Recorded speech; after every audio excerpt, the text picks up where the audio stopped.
Hey, my name is Chris Brennan, and you're listening to the Astrology Podcast.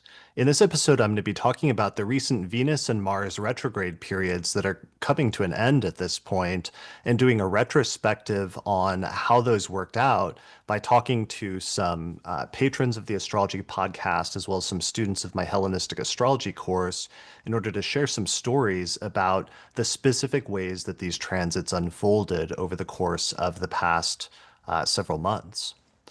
All right. The premise of this episode and the reason that I'm doing this is it's now June of what, 2025? It's June 7th, 2025. In the past few days, Venus has finally departed from Taurus so that it's finally left the sign that it originally went retrograde in, which was Aries, ending a several month retrograde period. And additionally, Mars next week is getting ready to move into Virgo. And once it departs from Leo, it's going to leave the sign that it originally went retrograde in back in December. Part of the reason I'm doing this episode is something I mentioned on the forecast episode, which is that I have a unique definition and perspective on especially Venus and Mars retrograde periods that I've developed over the course of the past, I don't know, 10 or 20 years of doing astrology. And part of it comes from integrating some Hellenistic techniques, like basic concepts like whole sign houses, as well as whole sign aspects, in addition to degree-based aspects and paying attention to the degrees of the angles. And one of the things that I realized over the years is that um, Venus and Mars retrograde periods are not just restricted to the time periods in which the planets actually slow down and station retrograde and start moving backwards in the order of signs and in the order of degrees, but so that at its most strict sense is the Venus and Mars retrograde periods, is those periods in time where they're moving backwards through the zodiac rather than forwards. But what I realized over the years, many years of watching this in the charts of clients and celebrities and my personal charts, is that the retrograde, in addition to being experienced as that period of time, that anomalous period of time when those two planets are moving backwards and against the order of the zodiac and against the order in which all the other planets normally move, it's not just that, but it's also a period where those two planets or each planet that's retrograde spends an extended period of time in one or two signs of the zodiac, so that it's just kind of like hanging out in either one house in your chart or two houses in your chart over this really long span of time. And that's important and unique because usually, especially with Venus and Mars, when they're direct and moving swiftly, they tend to move through a whole sign house in our chart relatively quickly, like over the course of just like a few weeks. But when they go retrograde, they can spend many months in the same signs of the zodiac and by extension, the same houses in our chart. And what I noticed over the years is that one of the primary things then that these retrograde periods coincide with is the opening up of a sequence or a series of events that unfold over a long span of time. So when I'm talking about long span of time, I'm talking about Mars first went into Cancer, which is one of the signs it would retrograde back in September, and it's just finishing up that long process now that it's moving into Leo in the middle of June. Or Venus started that process when it first moved into Pisces, which was at the beginning of January, and it's just finished that entire process up now in early June, now that it's moved into Taurus, completing the retrograde or the extended trip, let's say, in Pisces and Aries. So that means that for me, the unique definition of Venus and Mars retrograde is that I've extended the definition to include the entire time that the planet spends retrograding in the one or two signs that it goes retrograde in. Because not because the retrograde degrees itself, not because it's always moving backwards that entire period of time, but just because the retrograde itself is partially experienced as a sequence of events that are centered on oftentimes the houses that the planet goes retrograde in. So let me show some diagrams really quickly just to give you a preview or a visualization of those periods and some of the dates involved in them. So here's the Mars retrograde period where Mars first went into Cancer September 4th. It entered its pre-retrograde shadow period at 17 degrees of Cancer on October 4th. Then it went into Leo on November 3rd. It slowed down and stationed retrograde on December 6th. Then it retrograded back into Cancer on January 6th. It slowed down and stationed direct at 17 Cancer on February 23rd. Then it finally departed from Cancer, moved into Leo on April 17th. It left its post-retrograde shadow period at 6 Leo on May 2nd. And finally, it will depart from Virgo and move into depart from Leo and move into Virgo on June 17th.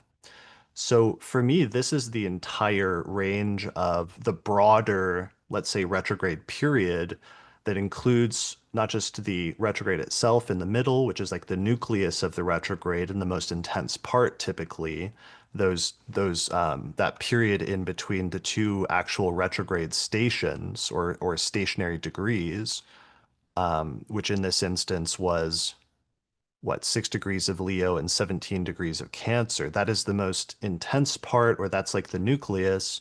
But then there's these broader ranges at the same time, which is like the shadow degrees, which is when it passes the degrees that it retrograded and stationed at, either direct or retrograde.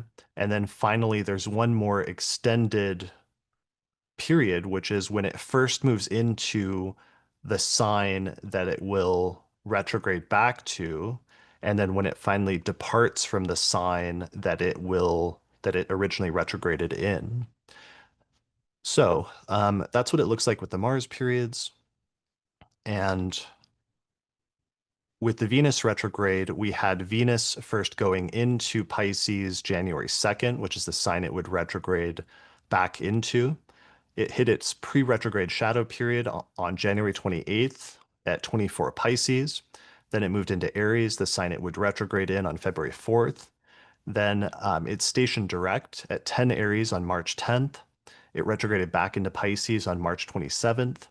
It stationed direct at 24 Pisces on April 12th. It then moved back into Aries on April 30th. It exited its post-retrograde shadow period on May 16th at 10 Aries. And then finally on June 5th, it moved into Taurus and completed the entire sequence.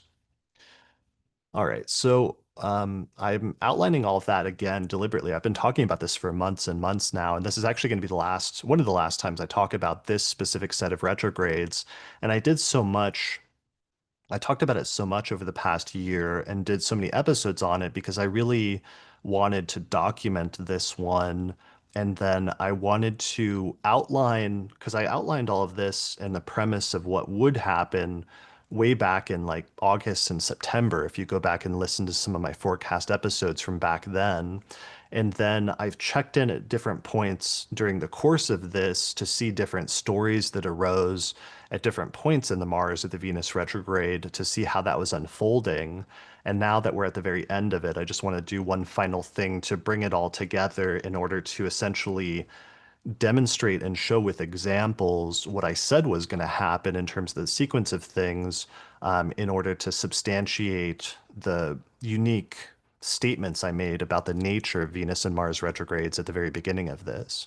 So I want to document this approach and show how it works. And then I feel like now, once we do that, other people will be able to internalize that and like learn from it and apply that to other retrogrades in the future. All right, so um, there's three specific manifestations of the Venus and Mars retrogrades that I'm interested in focusing on today and looking for examples of.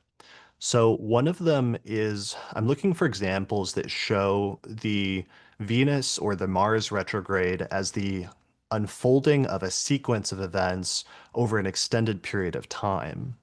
So the that doesn't mean that there's not sometimes a singular event, especially that happens around the time of the exact station of Venus retrograde or direct, or when Mars stations retrograde or direct. Sometimes there can actually be very dramatic singular moments that happen within a specific retrograde, especially tied in with the stations or when it hits a specific degree in a person's birth chart.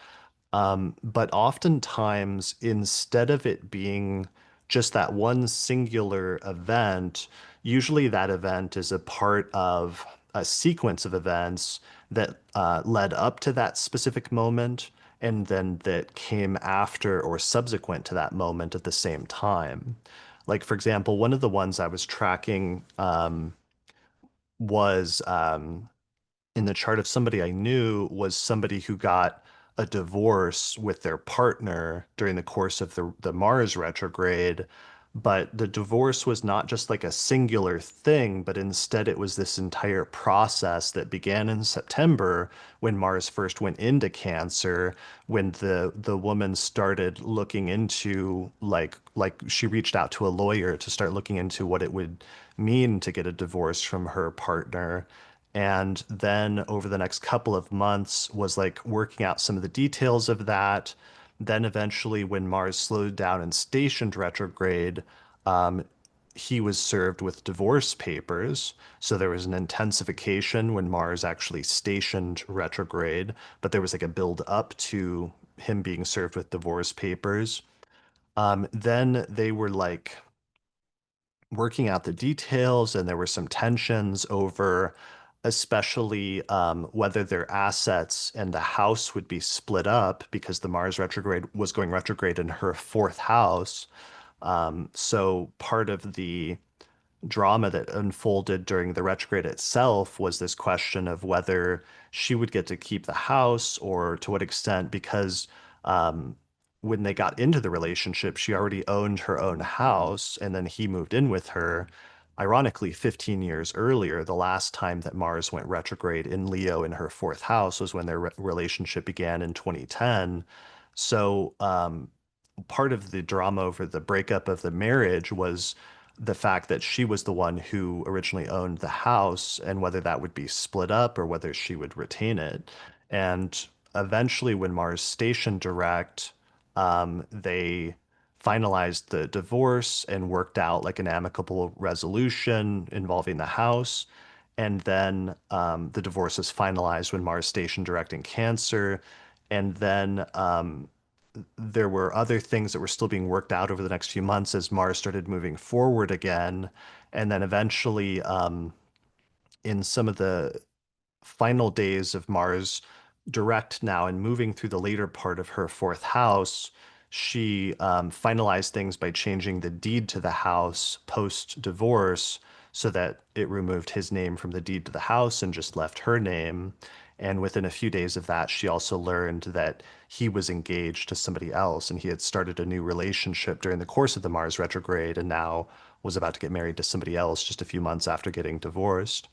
So there was this sense of completion by the end of the Mars retrograde period, but it played out over this extended period of time, just like the diagram I showed of Mars. She began the whole proceedings and first reached out to a lawyer at the very beginning of September when Mars moved into Cancer. Um, he was served with divorce papers when Mars stationed retrograde on December 6th. The divorce was finalized um, when Mars stationed direct. And then during this period, once Mars returned back to the sign and things were being completed, the deed to the house was changed so that his name was no longer on it, and he announced that he was getting married to somebody else.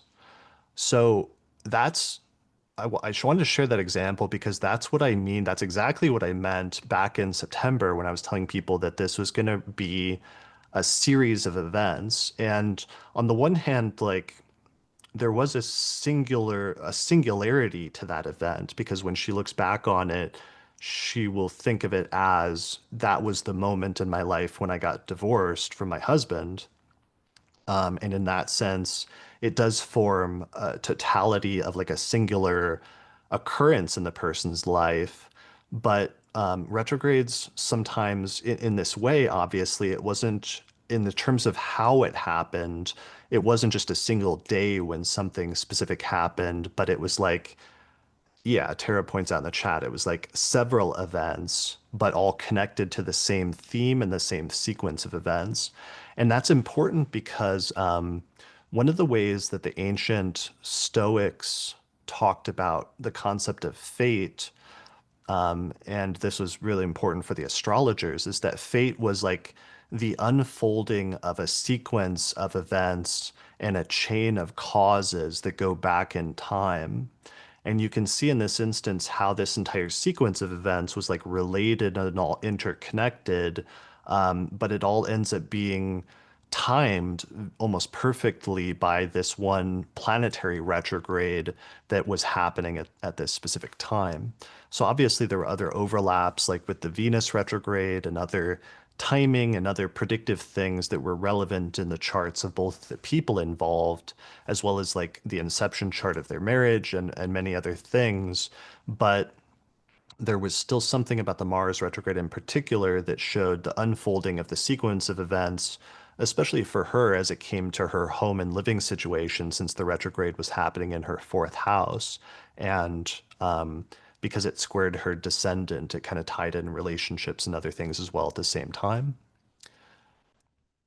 So, yeah, so that's the premise of what I'm looking for is I'm looking for especially other examples like that as one of my primary things today. I'm also looking for secondarily and connected with that examples that show the retrograde connecting two topics across the two whole sign houses that the retrograde occurred in. So, for example, we're going to talk to some people today where, let's say, the retrograde started in the seventh house and then retrograded back to the sixth house. So, one of our examples, I think, will connect the topics of relationships and the person's work or job, and that the sequence of events connected with the Mars retrograde connected those two houses. So that was also something I said would come up with both the Venus retrograde and the Mars retrograde. And there have been some very interesting stories showing how the retrograde did connect those two house topics. So I'm very interested in documenting some of those. And then finally, the third category I'm looking for is instances, and this is more complex, but that show the topics of both the Mars retrograde and the Venus retrograde coming into play at the same time, especially since the retrograde periods kind of overlapped, where Mars is retrograde from December to February in the most intense phase, and then Venus was retrograde from like March to April. But in some instances, for example, if Mars was, if let's say that one of the planets, like Venus was retrograde in the seventh house of relationships in Aries, and Mars was retrograde in the 10th house of career. And there were some events that tied together those two houses that were somehow interrelated at that time in the person's life, where there were important developments in both houses. That's another way things that can work out, and that's another thing that I'm looking for examples for today, if anybody has any of those.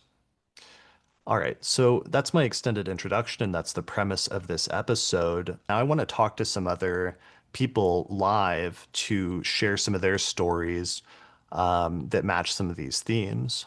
All right, so the first one, I think I was going to talk to Kitt, right? Hey, Hi, can you hear me thanks for okay? joining me. Yeah, it sounds great. Great.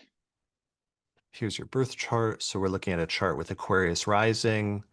Um, and yeah, what's your story? Well, you happen to be talking to someone who does a lot of journaling and like keeping an eye on these things. So I've had Venus and Mars as we went through the retrogrades kind of playing next to each other, and terrified of what was coming up. Uh, Hmm. My long-term partner in September, whilst I was away in England, disappeared and then broke up with me before I got back. But we work very closely together at the same company. Um, he had already been disappearing a lot, and people had been really noticing and kind of turning to me for everything. So, of course, when I got back, I had to go to work. There was no, oh dear, I've just got broken up with by this person. It was, can't talk about it, have to just keep it together. But boy, oh boy, on like exact dates for the Venus retrograde, exact dates, like shadow periods and everything just went from bad to worse, trying to like extract myself out. I was also just developing these new companies, and I was too afraid to, but this breakup kind of launched me into them. So when Mars was ever in my sixth house, I was really dealing with colleagues who were frustrated, um, and him not being around, but then also at the same time, a real shift in realizing that it's not, I can't do job anymore. I can't keep fulfilling work for everyone else. I have to do my 10th house work that I'm meant to be doing with my life. And then Venus and Mercury, it was amazing to watch the transition from Pisces, where I was really digging into intuition, spirituality, and um, kind of my own self-worth. And as soon as I did, my resources started accumulating. And the moment Venus ever went into Aries, oh boy, did I do good at speaking my mind and telling my ex what's what, and being able to finally voice instead of hide it from everyone. So yeah, it was exact. I can't wait for Mars to be out of Leo entirely. Yeah. Yeah. So that was the initial thing then, is that Mars slowed down in December and it stationed retrograde in your seventh house. So you have 16 Aquarius rising. So your descendant is 16 Leo. This is Mars stationed at six Leos. This is actually a very good demonstration of whole sign houses because it's in the seventh sign, but it's, by quadrant houses, it would be the sixth house. But obviously, this was a relationship event, which is that you went on a trip and your partner disappeared and like ran off while you were gone. Yeah. What was the timing of the trip? I left the middle of August, and when on September 4th, I actually have a journal entry from September 4th saying, I can't believe I can't find him, like, can't get in touch with him. This has happened before, but nothing to this extent. I knew something was wrong. Um, September 17th, I came back. He broke up with me like 3 days before that. Yeah, because I was going to my best friend's wedding.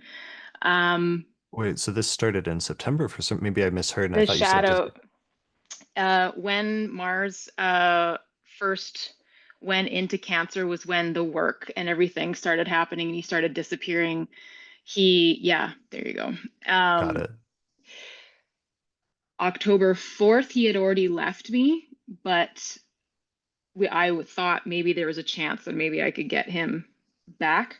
Okay. Um, but then, yeah, November 3rd was another major ghosting moment. This work has been going horribly because I have to go to work every day and he's not there. It just basically it's Hmm. ongoing. Your example of the so many events, but all of the exact same um can't remember the word you said. But it was just ongoing. But on those specific dates where either it ingressed or went retrograde, or some like little mountain peak would happen within the whole mess that was going on for months.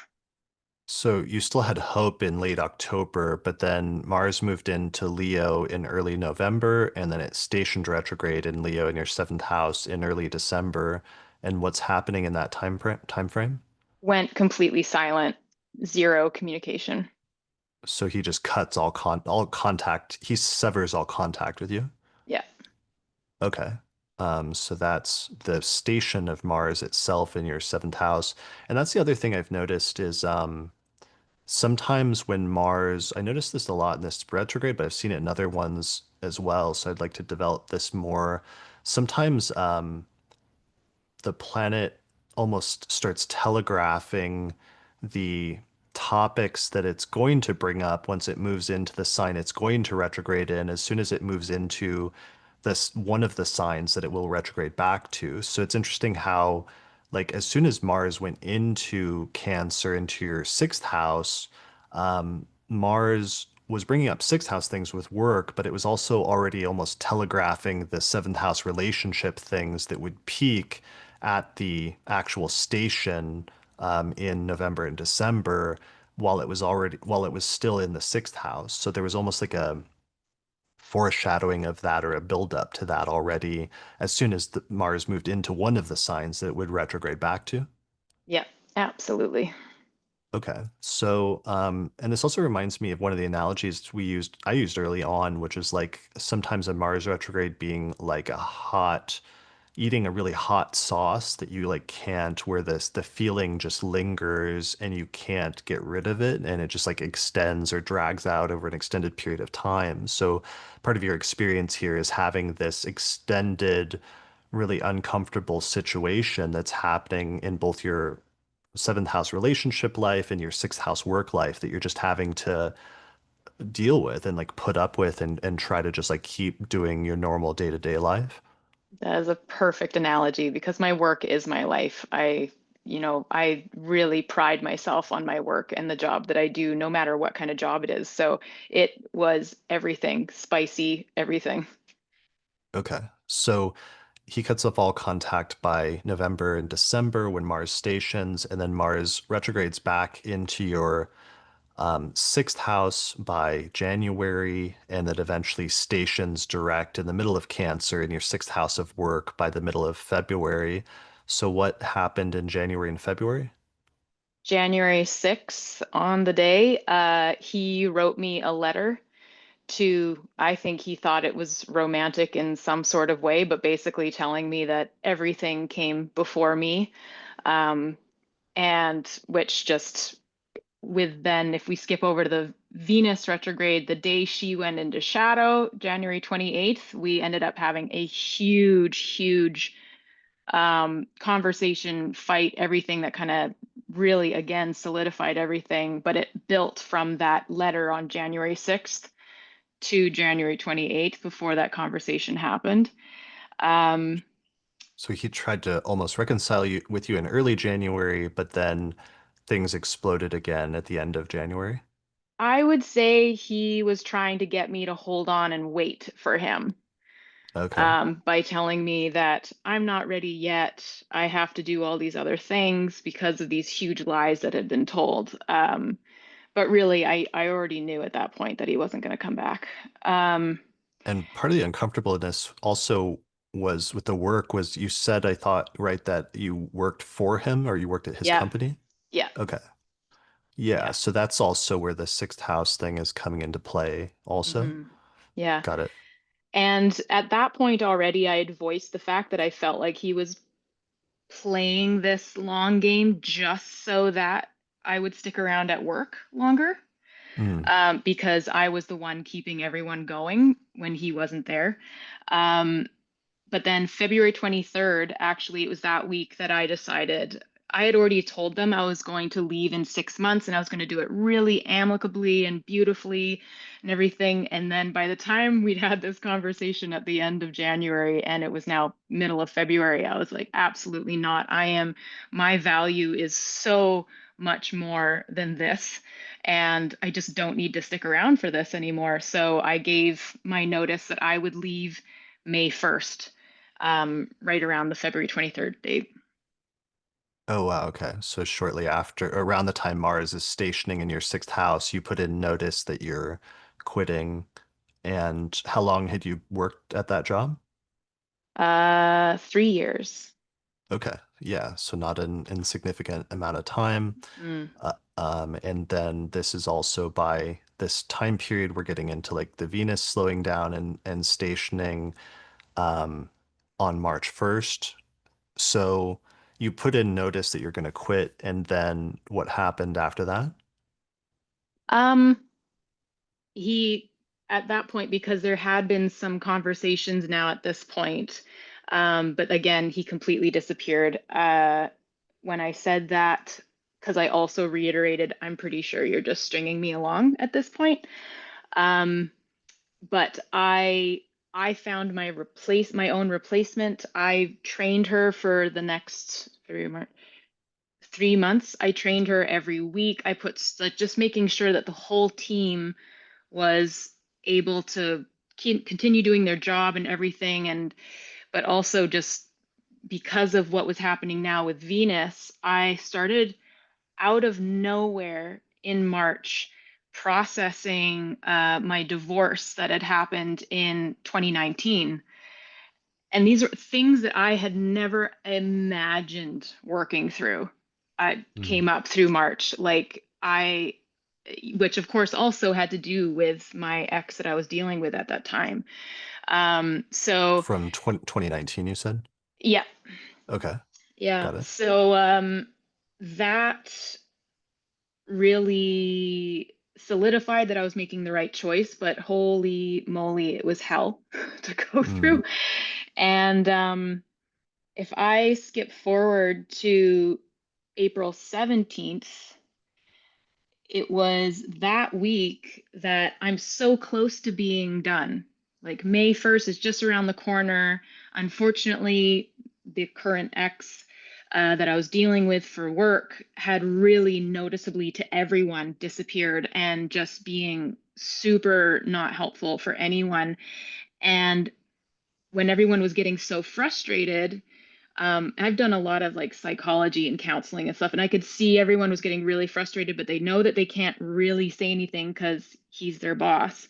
So they would take it out on me, and people going like, I can't believe this is happening. Like, why can't we just hold it together by May 1st? And I'd turn around and be like, I have a smile on my face.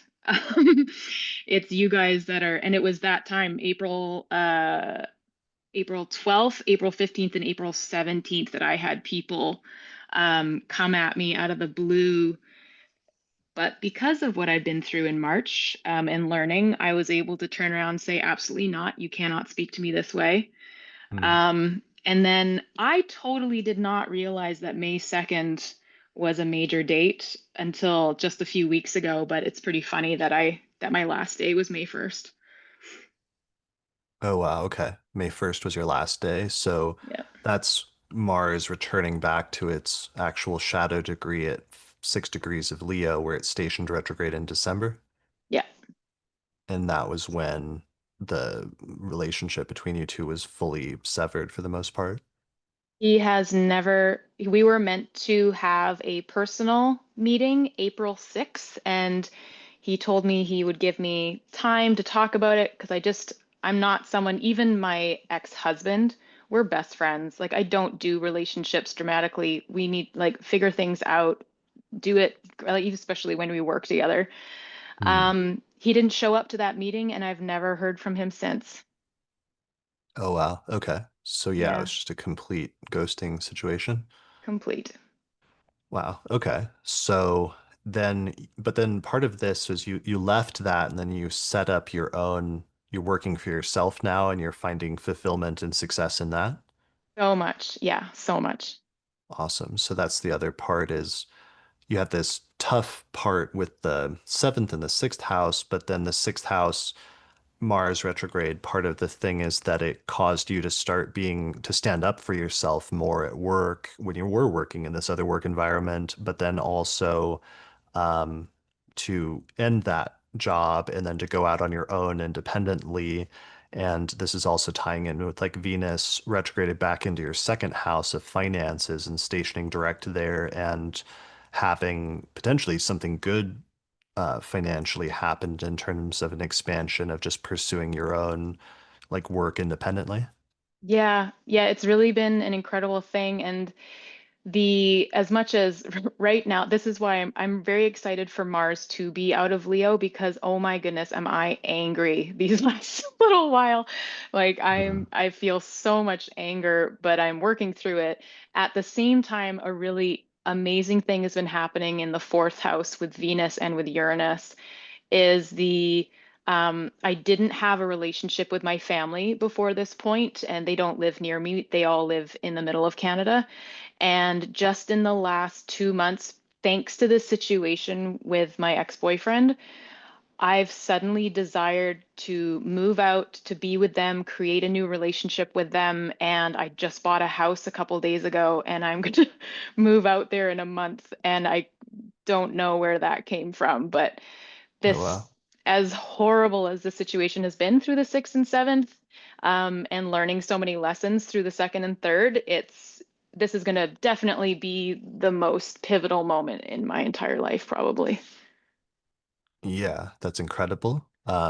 Yeah, well, that's a good example also just of how sometimes Mars and Saturn, their function is to negate or to end or to cut something off in some part of our life, but which can be very painful and hard and wrenching, like in the process. But then sometimes after the dust settles, you can realize that it's nudged you or it's pushed you in a different direction with your life that you wouldn't have gone otherwise, and that it sometimes ends up being really important and really good in the long run. But during the actual process, it can be really hard. So this is a really good example of that. But now, by the very tail end of it, that's the other thing I'm noticing is a lot of people by the very tail end of it are starting to see the silver lining of what they just went through, as the pieces fall into place and you start to see like why you got pushed in that direction. And that can be heartening, like once you get to the very end of all of that. Absolutely. Like, if I didn't learn this kind of self-value, the ability to speak up, everything that had been pushed down and just severed as a child, I just had a visit back there, obviously, and I every day I just couldn't believe who I am there now because I just speak up. And it's not in a mean way or anything, but I just suddenly have the ability to, in front of my father, in front of my siblings, I'm just exactly who I am. I don't apologize for it, and we all just got along on a level that I've never seen before. So I'm really excited about this. Nice. That might be the third house piece with Venus retrograde in your in Aries in your third. It was that taking additional steps in terms of that as well, and like learning how to speak up within the context of that difficult work situation. So there's possibly part of the overlap as well, because that's what was happening in those months, in the first like several months of this year when you were still stuck at that job. So Mars was like in your sixth, but Venus is retrograding in your third, and learning how to like speak up and assert yourself more was part of that process. Yeah, it's truly showed me just how much we can't really zone in just on one planet, especially for other people when we're reading for them. Like, everything is speaking to one another in such complex ways. Like, yeah, it's fascinating and Right. it's awesome. Yeah, absolutely. Cool. Thank you for sharing that. That's really amazing. And thanks for sharing your experiences and yeah, just the reflectiveness and insightfulness I think is really helpful. So thanks for sharing that. Thanks for having me, and thanks for all the beautiful comments. You guys, I can see them popping up. That's lovely. Yeah, everyone is saying really supportive things. All right. Well, good luck in your journey in the future and yeah, take care. Thank you. All right.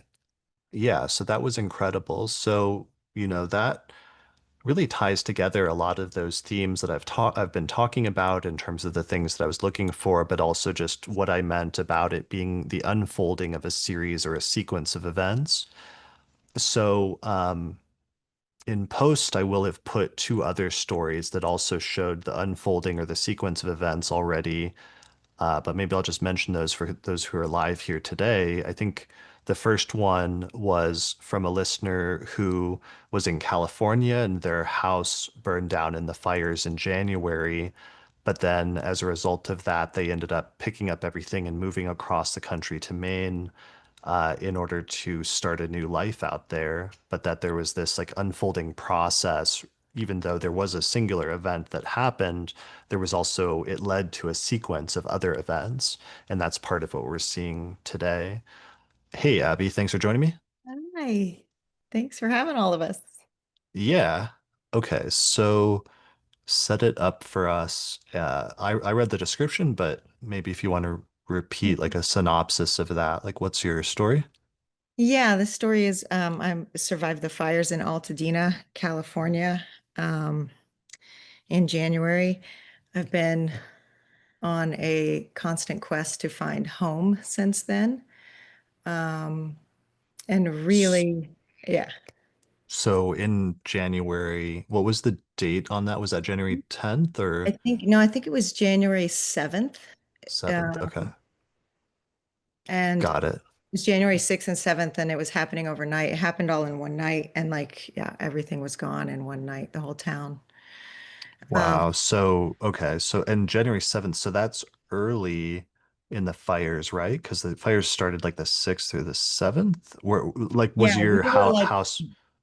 so there was What? the Palisades, which happened first, and then Okay. and then Altadena was kind of after that, and then yeah, the house was gone by January 7th. I think somebody showed me a picture of the street, like gone. So I'm looking at this, and you have Virgo rising, and your fourth house is Sagittarius, and the ruler of the fourth house of home and living situation is Jupiter at 29 Cancer. And I'm just seeing that Mars conjunction, that retrograde Mars is like exactly conjunct your Jupiter the day that this happened. That's really stunning, just Yeah. astrologically. Yeah, it was absolutely brutal. Yeah. How long had you lived there? 11 years. And Okay. it's so fascinating because you think like the house burns down, but it's actually the town and then my son's school. Wow. So yeah, so it was we've just been on a quest for home and we've landed actually interestingly in Maine by the ocean. Um, which the Hmm. Neptune um and Saturn and stuff for my son and it's just been a lot. Yeah, that is a lot. So you packed up your bags and moved literally like clear across the country, as far across the continental US as you could almost get to Maine. Yeah, in a very cold, I arrived actually in a snowstorm. We'd been living in the car, and hotels. So again, the isolation, I guess, of Saturn. Um, Hmm. uh, yeah, just crazy. Um, Yeah, but when did you arrive or when did you move March to 20, Maine? March 25th, we actually found housing. Um, and so I guess I just don't know what my question is, but it's great to be here, and I don't want to take up too much time. But I thought it was a good example of just this relentless Saturn and Neptune thing I've been going through.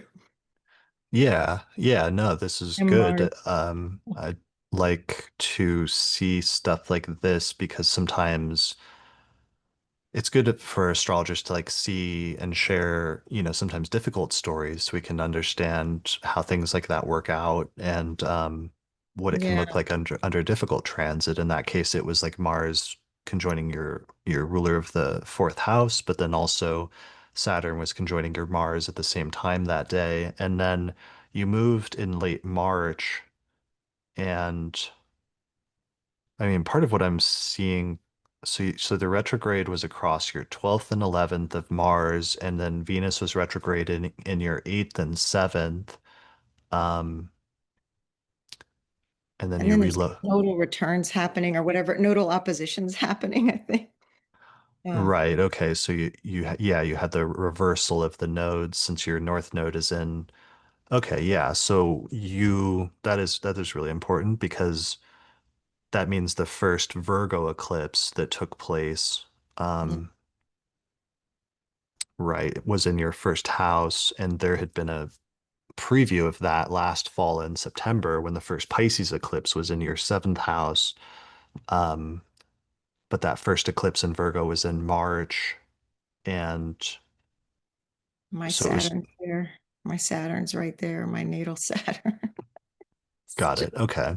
So yeah, you're going through a whole, those first house eclipses can be really transformative. Um, and especially balancing out like self and your own needs and like who you are versus relationships. Um, what's the, because that, a lot of the activity has also been in your seventh house in terms of relationships, and so that's coming up with partnership as well. Huge. Yeah. Yeah. So grief is so interesting. So my husband's grief had a lot of anger and resistance. And Mm, he had to stay in LA and shut down his shop. So he's been going through a lot, and we've been navigating, trying to stay together across two coasts and losing the house and, transitioning his okay. business now. That makes sense. So part of Yeah, it is he's been, now there's a yeah. lot of distance between the two of you while Saturn's like transiting through your seventh house. Yeah, but we're coming back right now, where it's really coming back here. And what Lisa said in the June forecast about, the barn burns down and now I can see the moon. Sorry, my Mm, dog. Was so poignant because where we've landed is actually like a fairy tale, beautiful, unbelievable harbor town by the water. We can't believe it. It's incredible. So nice. You had had aspirations to move out there for a while. yeah, for about 4 years. And so uh, I actually looked up at the sky and said, thank you to whoever, Jupiter, Saturn, whatever. And I felt the most benevolent gaze back down. Like, I'm sorry we had to do that to you, but here you are. Nice. Yeah. Beautiful. I Yeah. like that.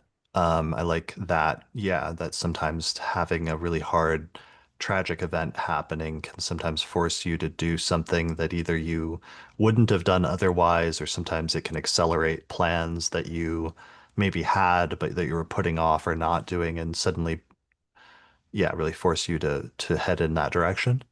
Yeah.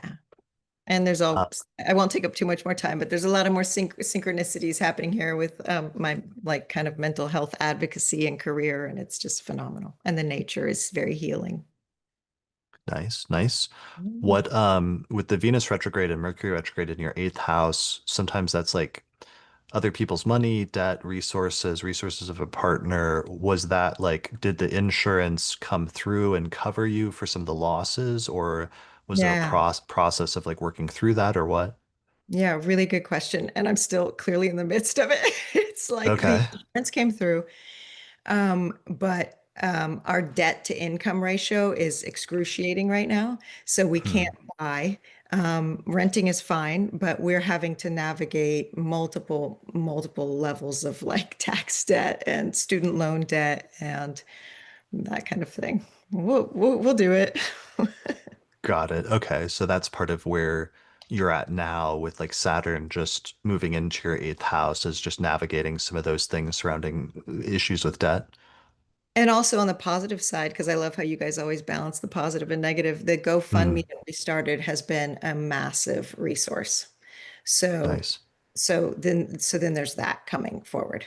Yeah. Perfect. Okay, that's brilliant. So part of the Venus retrograde in your eighth was like having a outpouring of support from like friends and family and other well-wishers who helped to balance things out and helped you to get through this really difficult time financially.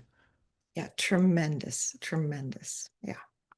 That's brilliant. Yeah, I love seeing the way that all of the different transits manifest in these different unique ways that are all contributing some little piece to what is otherwise, a pretty complex situation that's going on.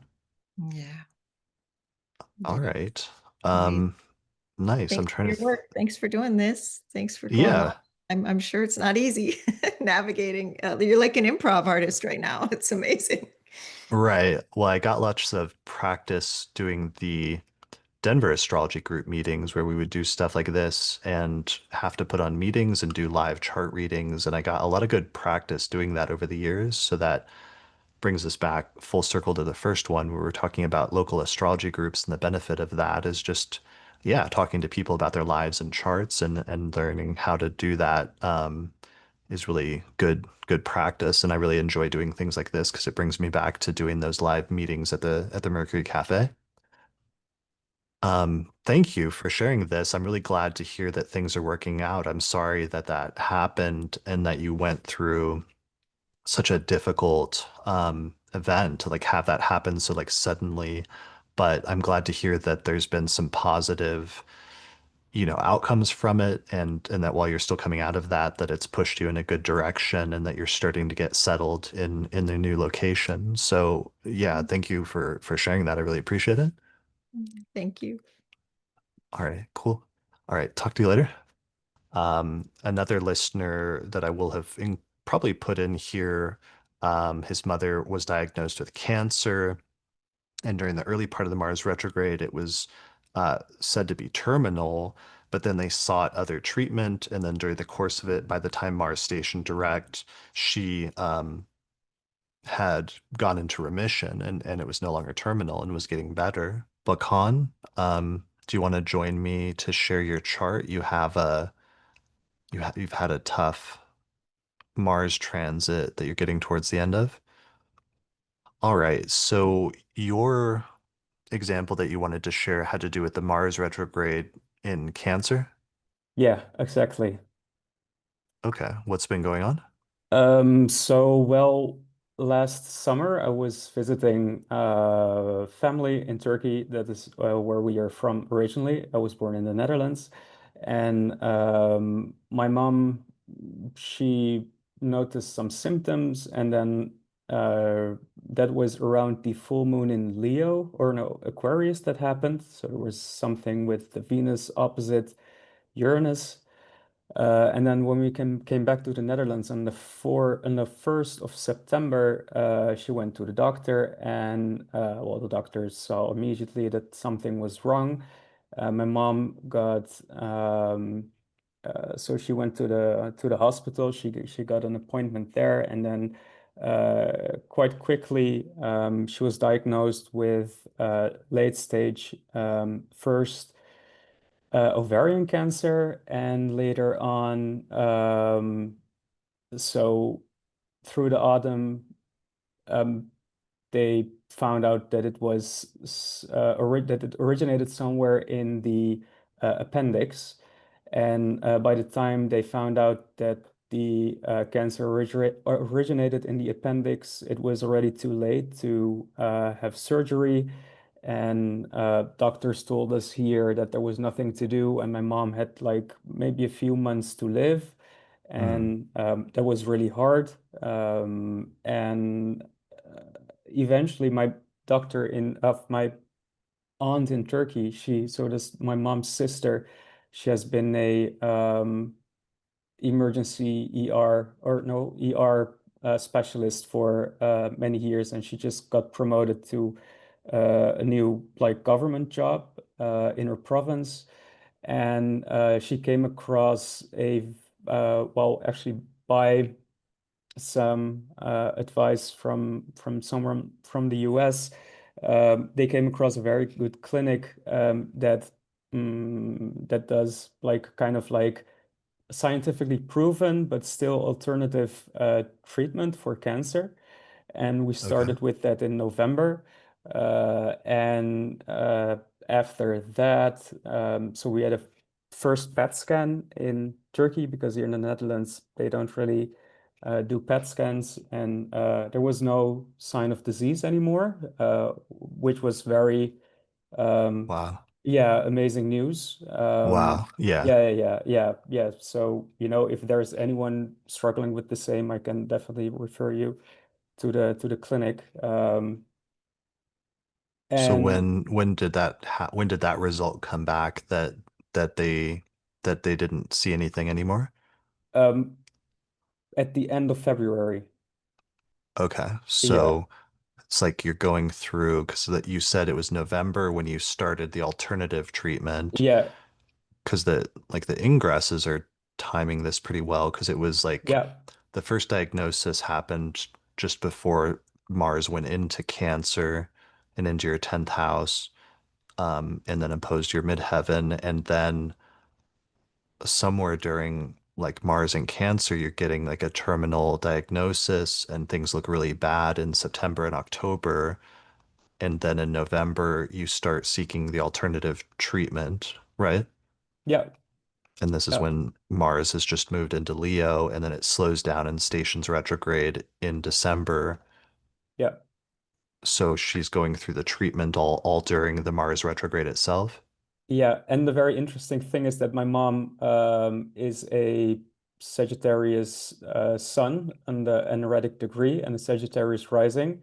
So she has been having Saturn and Neptune going over her sun, which is very interesting. So I already thought that something would happen with, to my mom. And Yeah, I yeah, mean it's amazing how some of the different transits are just lining up in different ways. I mean, one of the things I noticed, you're born in the late spring of 1993, so of course genes. 1993 was the last time that both Mars was retrograde in Cancer and Venus was retrograde in Aries at the same time. So you're born just as those two planets were coming off of that retrograde, so it makes sense why this one was so important for you in 2025 in so many different ways, just because it was a almost sort of a recurrence of your natal chart in some ways, even though Mars is later in Leo and Venus has already switched over into Taurus natally.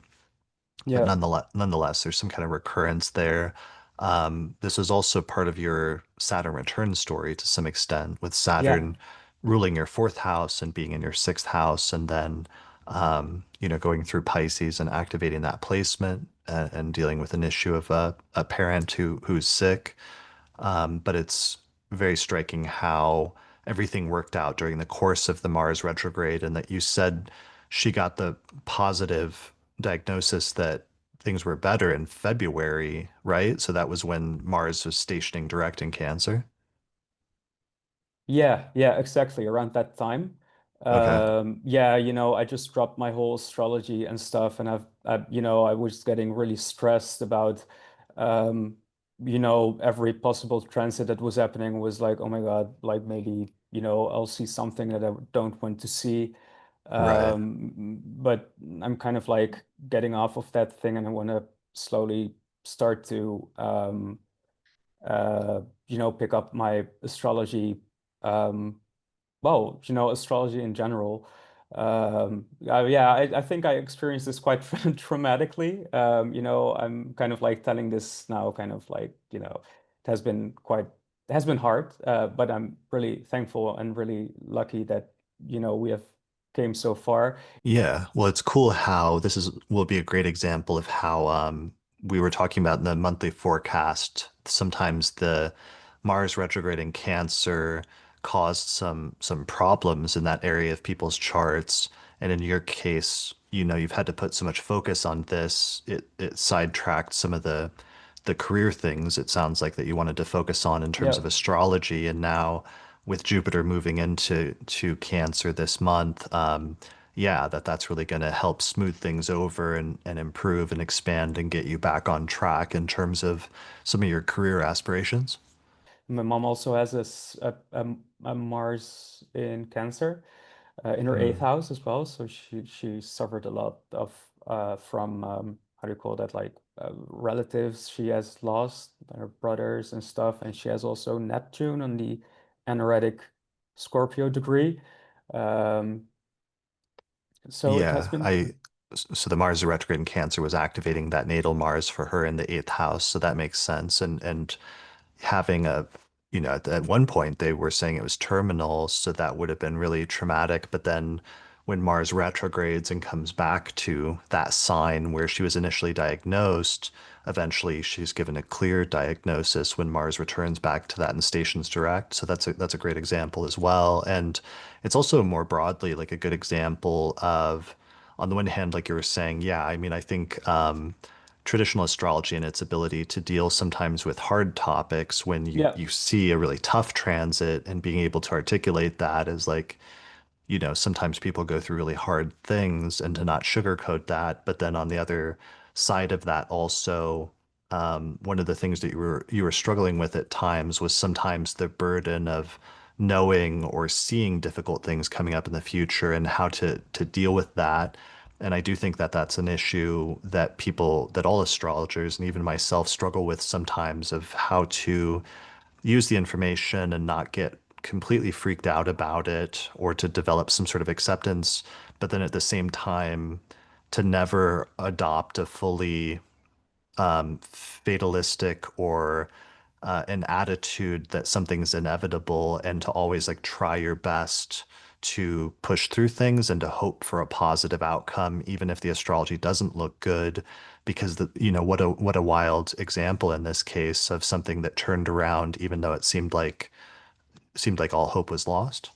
But otherwise, I'm really glad to hear this is a great success story in terms of Mars retrogrades, but also how, like I was saying at the beginning, how the Mars retrograde as well as Venus retrogrades are often it's a series of events that are unfolding over a very extended period of time. And I can't think of a better example of that than the one you just shared. So thanks for sharing that. Yeah, you're welcome. I hope really that yeah, that people can get something out of this in terms of yeah, learning about astrology. So I'm happy to contribute to the to the field. So I think we're seeing a clear picture here when it comes to some of these. So let's see. So I'm looking for more examples like that. If anybody here in the live chat has more examples like that. There were two other unique ones, though, that I wanted to do that give us a different blend of things. So the first one I wanted to do was Emily, because while this wasn't a repetition or an extended thing, it was something that was nonetheless interesting. Emily, are you still here and you willing to share your story? Okay. Is your ascendant 29 Gemini? It is. Yep. Okay. I always check just to make sure I'm looking at the right chart. Um, all right. So, this is your chart, Gemini rising. What was your example, or since, like, give me the synopsis again? Okay. So I was actually born just before Venus retrograde in Aries in 1977. But in 1993, in February of 1993, I was in an arm wrestling tournament and I broke my opponent's arm. Okay. And So you're in right, it was a uh, wrestling tournament? arm wrestling. Okay, arm wrestling, and your opponent's arm, like you broke it. So Yes. Yeah. that's like a Yeah. huge, that like a I don't huge, mean to like, laugh. no, that's fine. I mean, it's a good example of what you're about to go into, but that a huge incident? I imagine it would have been. Yeah. So, I mean, do you want me to talk more about that situation? Yeah. So, Actually, I guess setting up the synopsis is maybe I should let you set up the full synopsis. So you broke an opponent's arm in an arm wrestling match, like a professional one in 1993, and mhm. then you had a repetition of that this year. Right. Yep. So my 16-year-old son, he was playing soccer and there was like just a freak accident where the ground was extremely muddy. He slipped, fell down, and another player tripped over my son's arm, and the other player broke both bones in his lower leg. And again, it was Wow. just so when I broke that girl's arm wrestling, it snapped so loud. I mean, the sound was incredible. Everyone can Mm. hear it throughout the venue. And it just was a very memorable situation. She ended up having to have surgery to repair her arm. And likewise, when the other player fell over my son's arm,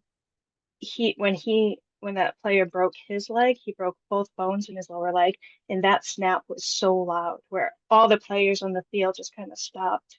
They all heard it, and of course, he had to have surgery on his leg as well.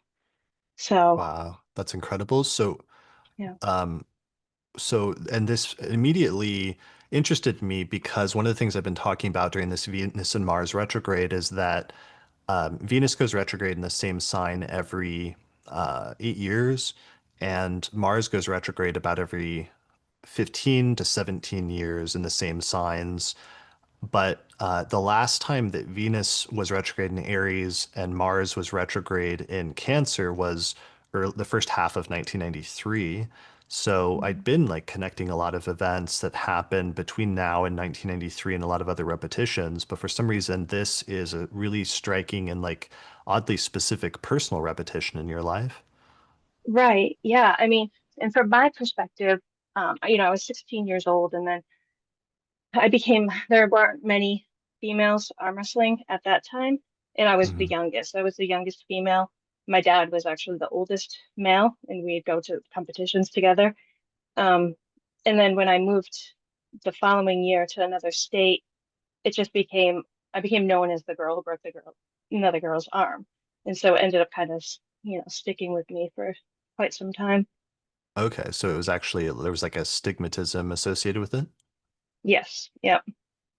Yeah. Do you know, so here's your chart again. So you have Gemini rising, Yep. um, although the time's a little rounded. It's 11:45 a.m. So Yeah.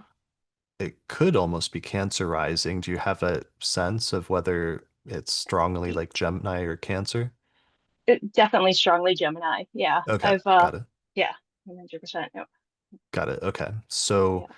the Mars retrograde in 1993 then was, do you know what the date was of when this happened? Yeah. So I was trying to find the exact date, but the most likely date would have been February 7th, 1993. So we typically Okay. have tournaments on either Saturday or Sunday, and it was definitely the early part of February. Oh, right. Okay. So you're born in 77, so that was a Venus retrograde in Aries year. So that's one of the reasons why this particular retrograde is important for you. Yes. Yep. Got it. Okay. Yep. Um, so Venus retrograde. All right. So then trying to think of what else or see what else was going on here. I mean, the Venus retrograde would go retrograde in your 11th house. You natally have Mhm. Venus there and it's opposing Pluto in your fifth. And then the Mhm. Mars retrograde in Cancer was in your second house and it kind of squared that Venus Pluto opposition. So it could be something about that in terms of it's like a sort of social event in terms of your in a competition with like other people and then it has like social implications in terms of like the stigmatism that you said that you dealt with partially as a result of that. Um, Right. so it could be something coming up there, which then with Pluto in the fifth house could bring up why the repetition then later came, in connection with your child, which is like the fifth house, Yeah. is one potential access point. I'm not sure if it matters either, but my lot of fortune is about 6 degrees of Cancer. I don't know if that would Oh, matter. oh wow. Yeah. Here, let me put that Didn't in. notice that before. So part of fortune, there we go. Yes. Okay. Yeah. So Venus is squaring that and Mars is retrograding over your lot of fortune in Cancer, and it was like this freak accident that somebody else's bone just like breaks like in the middle of this Yeah. competition. Right, right. And when I say that, like that, it's followed me. It actually followed me in like a almost like a good way, because um, it put me as like I was unique. It made it unique. And then, when we were through college, I would go arm wrestle a bunch of just random people at bars and stuff like that. Okay, that's funny. So it Yeah. was like a good part of your like legendary mystique that you were like the bone crusher. Yeah. Yeah. All right. So, and then, so that happened February 7th-ish, 1993, we think. When Yep. did the event happen this year with your son? So that was April 14th, 2025. Yep. April 14th, 2025. Yeah. Okay. Let me, Yeah. Do you want his chart? um, yeah, you said we could share it because you asked him. Hmm. Sure, I would just be curious what that looks like for research purposes. Okay. So So, that's December 16th, 2008. So here's the chart with the biwheel, and you said that the event happened on what day? April April 14th. 14th. Okay, there we go. Okay, so he has Cancer rising. Yes. Yep. Got it. Okay. So he has Cancer rising, so the Mars retrograde had like retrograded back into his first house. It had stationed direct. Um, Venus was coming off of the direct station in Pisces. Um, What else is going on here? Because I'm trying to think of Right. what the Right. signature Yeah. was. Right. The only thing I can think of too is that he was in a fifth house, well, he's in a fifth house perfection year, and moon Okay. the moon is like coming over his lot of fortune as well. I don't know if that's activating the the Mars Pluto opposition. I have no idea. It was just so, Right. I mean, we were just blown away when that happened because I already knew that I had broken that girl's arm during this cycle. Um, Right. yeah. Yeah. So Um, what else? And so Mars was his ruler, Lord of yeah. the So, Air. so Mars is his ruler. So the retrograde's more important. It retrograded back into his first house. The Sun and Mars like were coming into that square at that point, and they were Mhm. about within the 3-degree range. So that's pretty striking. But I guess the main thing that's just interesting is how it was a repetition for you and how it connected the Venus and Mars retrograde periods and just like two completely otherwise unrelated incidences and unrelated years of your life when there was a repetition of the same archetypal theme, basically, of like somebody being in a competition, a sporting competition, and an Mhm. opponent suffering a major injury, and specifically the breaking of a bone. And Mhm. that astrologically, we know that those 2 years, even though those two things are otherwise unconnected, the astrology is the only thing that otherwise we know is connecting those two periods of time because we know that that's the only other time in the past 32 years that Venus and Mars went retrograde in the same two areas of the sky. So Mhm. this is really important. I'm doing a lot of reading about like Stoicism and fate and their views of chance. And one of the things I think astrology was about in the ancient worlds was studying fate, which means sometimes like studying these weird causes that tie together events that otherwise appear to be unrelated, but somehow have a connection through meaning or through time. And that's kind of what we're seeing here is we're seeing the astrology and Mhm. those repetition connect two events that are connected in terms of meaning and in terms of time, even though they're not otherwise like directly causally related because it's like one event didn't cause the other and they shouldn't otherwise have taken place. But while we're having Right. trouble knowing like the exact signature other than the Venus and Mars retrograde and why that's carrying over almost like generationally, we can at least see that there's like some sort of connection there in terms of the timing. Right. Yeah, it was so interesting. Um, Yeah. I know. So then I asked my father. My mom has passed away, but I asked my dad if there was any connection. Now there was something, but it wasn't Venus retrograde in Aries. So Okay. when he was 16 years old, he's not a violent guy at all. But when he was 16 years old, that would have been 1958. And some guy, so one of his friends, threw, not friends, but someone in his school, threw a rock at him. So my dad punched him and like one punched him, knocked him out cold. And when I looked at what was happening in 1958, there was a Venus retrograde in Aquarius and it's stationed direct on February 18th, which then I Hmm. was born 19 years later on February Right. 18th. That was, I mean, I just thought that was crazy. I have no idea if it means anything, but seeing that date pop up was wild to me. Yeah, absolutely. Yeah, Yeah. that's really interesting cross-generational stuff. And Mm, yeah, whether there's like some base chart that's being activated, that's being passed down, and whether it's like a repetition of that or what, mm, I don't know. But and this doesn't necessarily tie into like the other themes that we were talking about, but it's still super interesting because it's pointing to some other phenomenon that I don't think anybody's researched or discussed or found before, but there's probably mm. other instances like this that exist. And I guess that does tie back into some other part of the Venus retrograde I'd been focusing on, which is the repetition aspect of things. But usually that's in like a single person's life and not like across generations. So that's the curious part. Yeah, it Yeah. is. Wow. Well, Yeah. thanks for sharing that. I'm sorry that happened. Is your son doing okay, or how did it go for him? He ended up being okay. I mean, he felt bad for the other person who broke his leg. And as a matter of fact, his first thought was he wished that when he heard that snap, he wished it was his own head hitting the ground. And Mm, then, but I was like, Mac, that would have been horrible for you too. That was that loud in your head. But yeah, he's right. doing okay. Yeah, Okay. yeah, Yeah.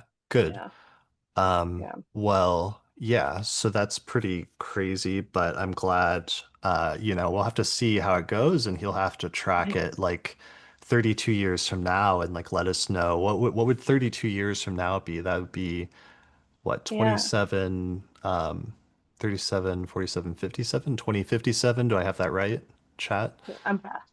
Yeah. Um, I just hope I'm alive long enough to see him have a To see child it. and then see what Yeah. happens. Yeah, when they Well, have. don't do any like arm wrestling then, like at that point in your life, Right. please, because yeah, that would probably be even more dramatic at that point. Right, Um, right. all right. Well, thanks for sharing that example. I really appreciate it. Yeah, thanks for having me. I appreciate that. Yeah, Yeah. take All care. right, cool. Thanks. Take care. Um, yeah, so that's pointing to something. If other people have other examples like that, I would be really interested to find some because that's pointing to some really interesting, property of the universe that's happening behind the scenes and that's connecting otherwise unrelated events, but it's connecting them through time. And I don't know because this just happened, like what exactly that says about things, but that would be interesting to research further to try to search for other examples like that. And then from that, try to develop more of like a thesis about like what's going on there or what the implications are of what we're seeing. Um, awesome. All right. So let's move on. There was another example. Summer, if you're still here, do you feel up for sharing your story? Is your ascendant 1 degree of Virgo? Yeah. Okay, cool. So here's your chart. 1 degree of Virgo. So the Mars retrograde was in your 12th house in Leo, back into your 11th house in Cancer. Um, Give us the synopsis or tell us what happened in short, and then we can expand on that. Yeah, so Mars retrograde in my 11th and 12th, and Venus in my 8th and 7th. And I had a stalker scare, thought I was going to be murdered, but instead I left my job to pursue astrology as a career instead. Wow. Okay. That's pretty heavy. How did that come about, or how did the stalker part come about, and what was the time frame? Okay, I also want to add in another mini story about my time. I actually also had it rectified during this Mars retrograde. Before I was using 10:15 a.m. and it was 2 degrees away from Mars. And then after I rectified it, it's now minutes away. So I found out I was even more Martian um, over this Mars retrograde. Um, So but your recorded time was 10:15 a.m. with like a little later Virgo rising. That was the time my dad gave me, and then when I ordered a birth chart, it didn't come with a time, Hmm, unfortunately. So I used a rectification website online where you plug in important events in your life, and it gave me 10:06. So still might be a little bit off, but I think this is more specific. got it. Okay. All right. So what was the setup and the timing for the stalker thing?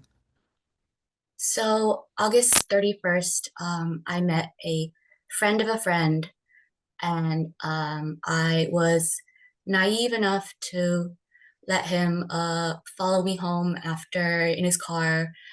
He said to make sure I was okay. And yeah, just a reminder to everyone to not let anyone you just met know where you live, even if they're a friend of a friend. Uh, and then um, a little bit later, he invited me out to a party. Um, and when I turned him down, he didn't take it very well and sent me this really creepy sinister voice message that I've shared with a lot of people just in case. And, happy to share with anyone else who's curious. And so the timeline was September 4th, Mars went into Cancer. September 8th, he sent me the voice message.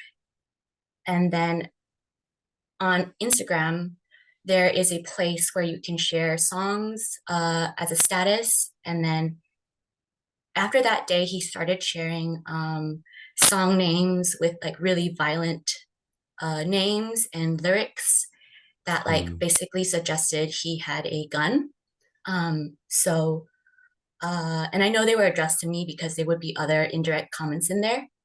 And then I was looking at my transits, and September 12th, I have a whole slew of things. So first, Mars would conjunct my sun that day. The Virgo sun would square Jupiter in Gemini, which mirrors my sun square Jupiter in my own chart, my Cancer sun square Libra Jupiter. I'm in an 8th house Mars perfection year. Okay. And then also on that very same day, I've been tracking my zodiacal releasing dates for, I just noted it down for like other ones. And I had a zodiacal releasing loosening of the bond in the law of death on that very same day. And then also, as you can see, Mars on the ascendant has been associated with violent deaths. So after I saw all of that, I was like, oh my God, he's going to come to my place and kill me. And my Mars retrograde story of going from 11th to the 12th would be me being on the news for being murdered by like a stalker, essentially. Right. But Yeah, so you get really concerned at that point, and then so this is we're getting in the middle of September, and then how do things play out over the next couple of months?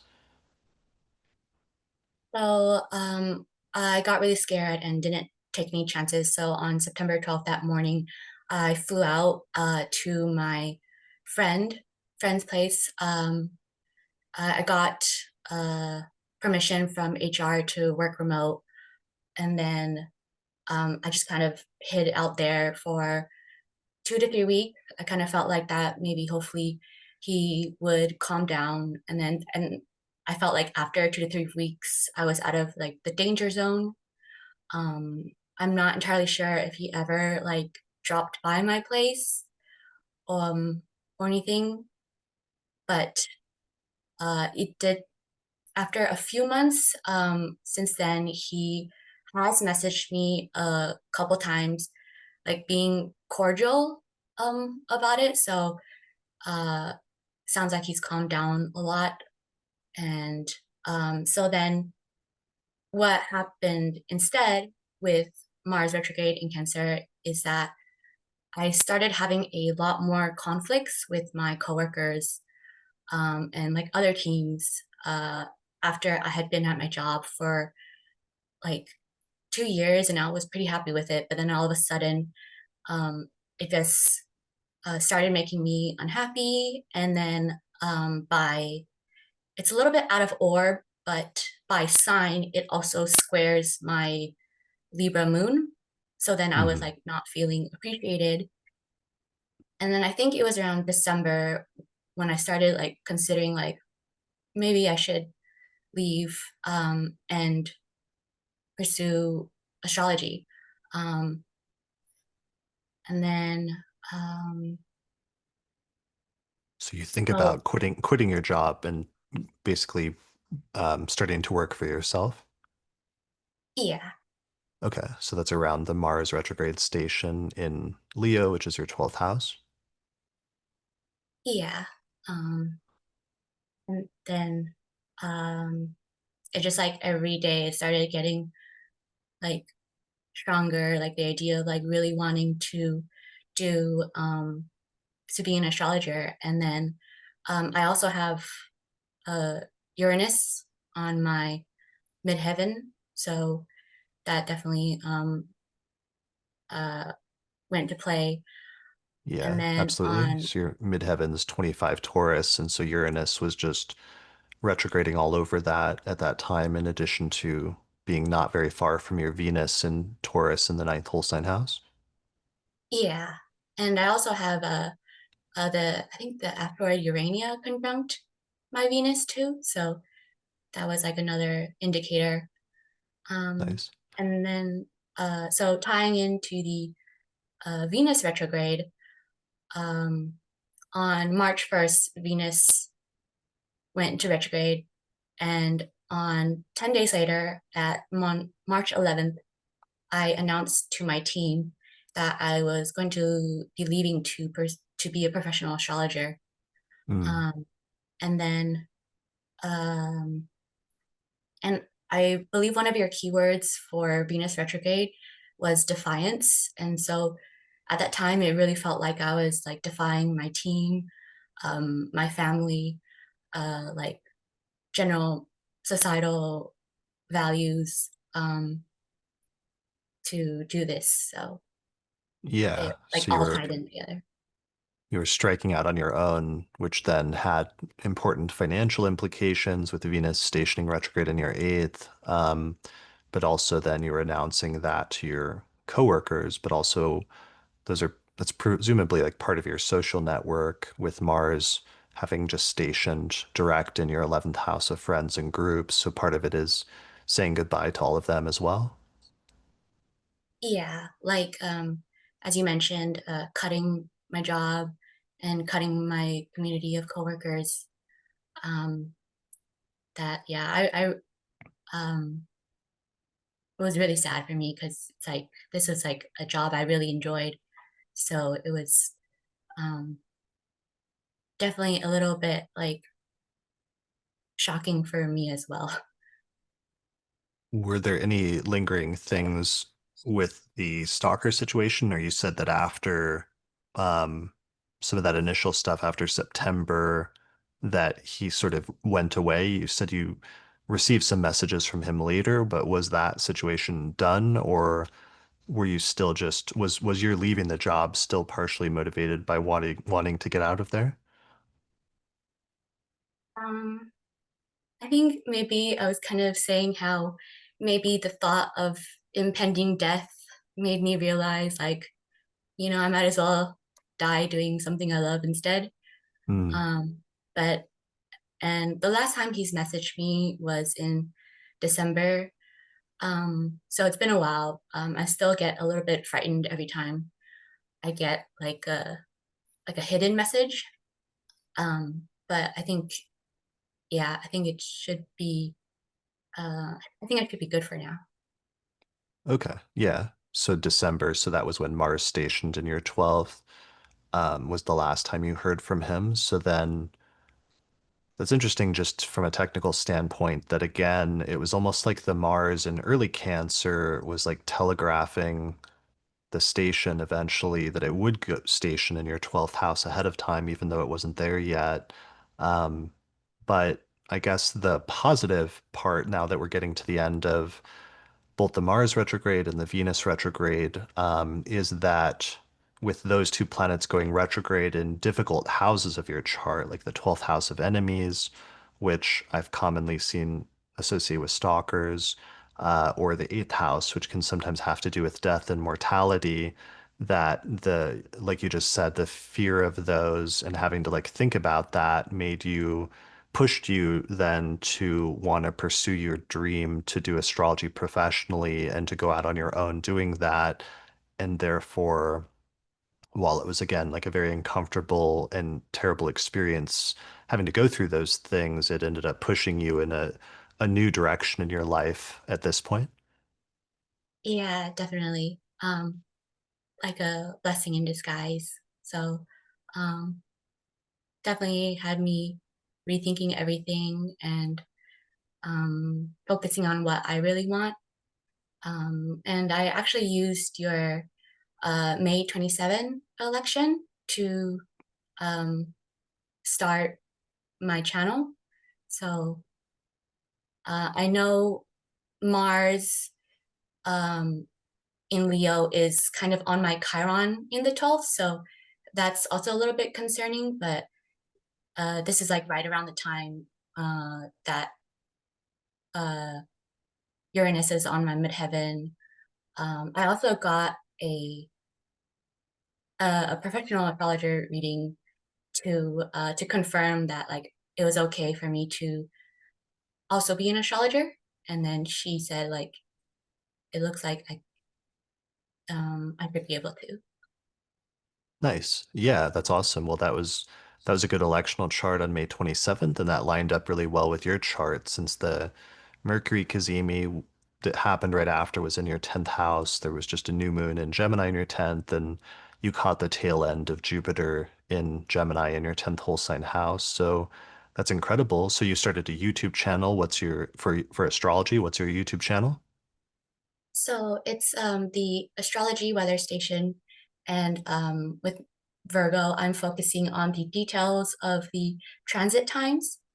So I basically present it as a weathercast format, and I'm doing it for, I'm using the time zones for Pacific time zone, Taiwan, and Tokyo in Japan.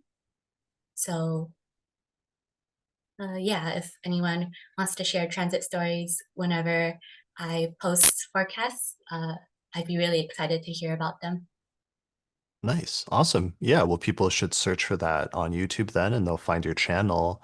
That sounds awesome. Well, thanks for sharing that. I really appreciate that because I think that's really good. Once again, another good example, just like our first example of having a difficult event happen, but then through that, turning it into something much more positive. So good job, getting through that and then doing that and going out on your own. And I wish you success and good luck in that. Yeah, thank you guys for all of your support. It really means a lot. And yeah, thanks for talking to me. It was an honor. And um, I'm not sure if you're still going to conferences, but it'd be nice to see you in person at one of them one day. So Yeah, one of these days, hopefully. Yeah, but yeah, we'll see what happens. UAC next year is happening, but yeah, we'll see how it goes. All right, cool. Well, thank you. thanks. Bye. Okay, so let me look through and see what the other top voted examples are. That could be a good one, Christine, because that's an interesting, um, those two houses could be interesting to talk about. So here's your chart. Um, Virgo rising, interesting because it's very similar to the last chart that we just looked at with Summer's chart with like Virgo rising, Mars and Virgo. Um, so you were born in 1996. So the Mars retrograde was in your 12th and your 11th, and the Venus retrograde was in your 8th and your 7th. One of the things that you said that I thought was interesting with the Venus retrograde in your 7th is you said that there was an old relationship that came back into your life randomly. Yeah, it was wild because I've been following astrology and ended up buying your course in January. But anyways, around that time I was like binging so many astrology episodes. So I was paying attention to these cycles and being like, oh, I remember when you were talking to Austin on one of the year ahead, y'all mentioned on how like people coming back in your life. And so I was like, I Right. wonder which ex it's gonna be. But I was thinking it was gonna be like a recent.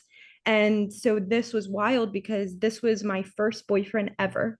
And he is now like married with a kid. We have no contact, have never spoken. It wasn't anything that ended weird, but it was just so wild because he not only randomly came back, but he came back confessing his dying love for me for this whole time and thinking about like ending his marriage. And it was absolutely wild. Like I definitely did not expect that. But this is from a relationship from like middle school. Yeah, it was all the way from middle school, and I'm 28 now. And it ended Wow. when we were like 17. Okay. So yeah, that's a long time ago, and you said it started in January? Or when Like when did he he, reached out. yeah, when did he reach out? I want to say it was sometime around either September or maybe it was after November. I'm not sure because there were so many different things. Like there was also this random like big influencer guy online that like right on the September eclipse randomly reached out to me and started like obsessing over me. So I Mm, can't remember if when my when the ex reached out, if it was in September or if it was later around December, but it started to progress into the like wanting to fly out and like calling me all the time and different things like that. It started to progress all the way through January, and then it went silenced when one of them went retrograde. I forget which cycle because I also was like so many other things were going on. So I was like loosely tracking, and they were so tied together, the Mars mm, and Venus, like the storylines in my mm. life, that I couldn't really, I'm very amateur, I couldn't really understand which storyline was which. Okay. So what's the, maybe we should get into that. So that was like one piece, but so what was the broader, give me the synopsis of what other stuff happened with the Mars and Venus retrograde for you?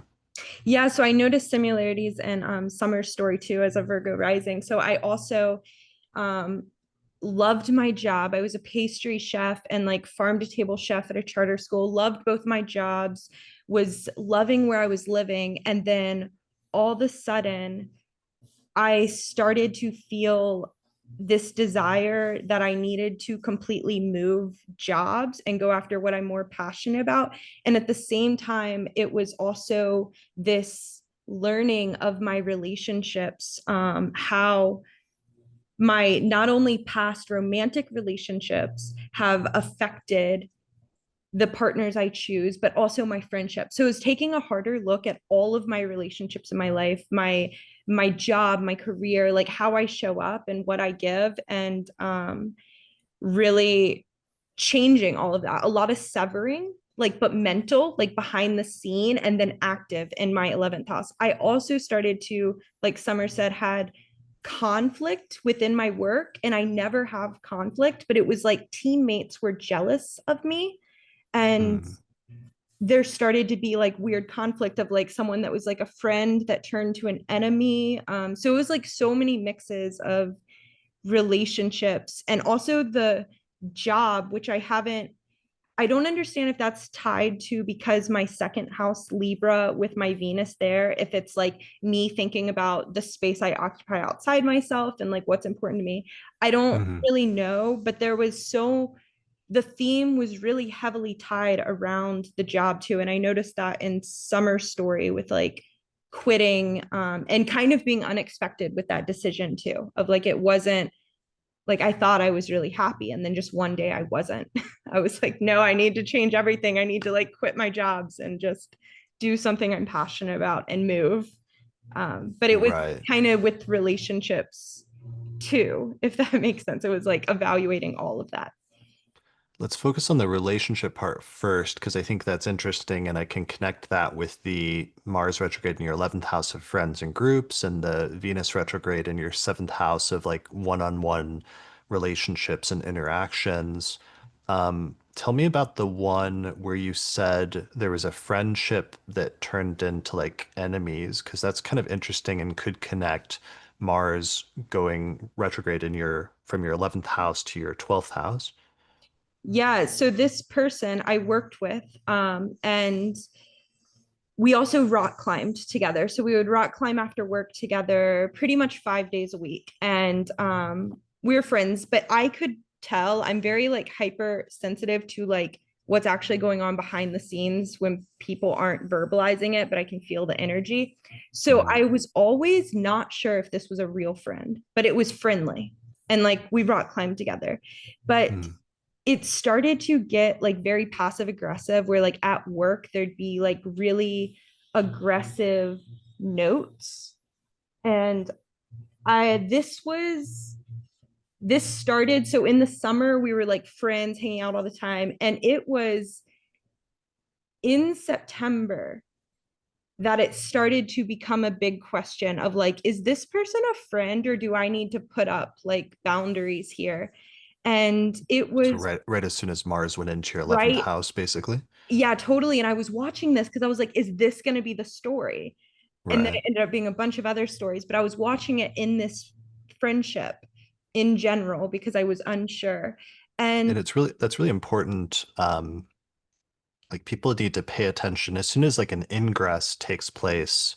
As soon as a planet goes into a new sign, it also goes into a new whole site house in your chart. And this is always useful because on the one hand, this is always the way to me to test whole site houses and just to see how compelling it is when like this new area of your life, you see a planet move into that house, and then all of a sudden that topic, the energy surrounding it starts to change like almost immediately. And sometimes it's subtle at first, so that if you're not like watching for it, you may not notice and you may overlook it. But so on the one hand, it's like that, but then on the other hand, it's if that planet is also going to retrograde in that sign, or if it's going to retrograde back to that sign, as soon as the ingress happens, it starts setting up the sequence of events that's going to unfold over an extended period. But sometimes it starts off a little subtly. So for you, you start noticing like these weird notes at work and like this like subtle tension taking place at work. so the notes weren't yet. So in September, it started to be, um, I started to notice they weren't supportive. Like I got a promotion at work and they like a really big promotion, and I was the shortest team member there, but I'm really detail oriented. I'm really good at what I do. I'm very like Martian, like I'm Right. fast. I do it. I figure out the system and then I fucking conquer it better than anyone else. And that's just I love that. And so they were noticing that. And so they gave me this like Lisa's massive key raise. Lisa's keyword for Mars and Virgo this month was like wielding spreadsheets. So I like that you're embodying that a little bit here. Totally. And yeah, because even at the bakery, it literally is spreadsheets and all these things. But Nice. when that happened, when we were rock climbing together, I was telling my friend, like, oh my God, I got this raise. How incredible. Like, and I noticed that it was envy. Like there was envy. And so I thought about that and I was like, oh my gosh, this person, are they even a friend? Like, I don't even know if they're a true friend. So that was like the initial, it started in the brain. Around my birthday, around November, they started not wanting to climb with me anymore and started writing passive aggressive notes on the clipboard at work. So it was around the November timeline that things started to pick up a little. So, and your birthday is November 5th. So that's right about the time actually that Mars moved from Cancer and from your 11th house of friends to Leo and your 12th house of enemies. Yeah, and what's interesting is I are also around that time started to wonder, is it me? Am I the aggressor? Like, am I Hmm. making this? So it was like a lot of 12th house, me thinking like, is this possibly me? Or is this actually going on? So it wasn't until it got Right. like a little crazy that I was like, oh no, this was real. Like this has been going on because I can hyper fixate in ways that haven't always been accurate with the way I view situations. Mm. So how did it escalate after early November? So we have like a community baker board, as in like it's where all the bakers share messages with each other. And the notes started to get really aggressive where other people like the line cooks, they can see the board and they'd be like, oh my God, what did you do to piss like so and so off, like the person? And the notes would be like in all capital and they would be the most ridiculous things like don't label something two times. You labeled it on this board and you labeled it on this other board and you don't need to do that. Like they'd be these type of notes that are just like, Mm. why are you writing this? This is an emergency book for stuff. And so there was like a lot of different ones, or it would be like you left the butter in the fridge instead of the freezer. And then they have these drawings at work and the person drew my animals and put it on the back, like where my workstation is. And it was a really sweet gesture when we were friends. She ripped them down, but then put it back up ripped. and taped it. Oh, wow. And then Wow. like aggressively, I kept not replying to these notes. So then she kept ripping it more, but then taping it back up, which was really weird. So it ended up being like 8 little ripped pieces of my dog taped up Okay. behind the baker board. So is this escalating by early December when Mars is like stationing retrograde? Yeah, and it got so the ripped up paper at its worst was at the end of December to early January because it was right before my final days at the bakery. Because by this point, I quit and was going to um, start a whole new thing and just like move with no idea what I was doing. And my last day of work was January 6th. And I remember the 2 weeks prior, I was trying to hold it together and not like have a talk with this person and be like, look, you got to stop this. I was trying to just like ignore it all and just do my job and just ignore it all.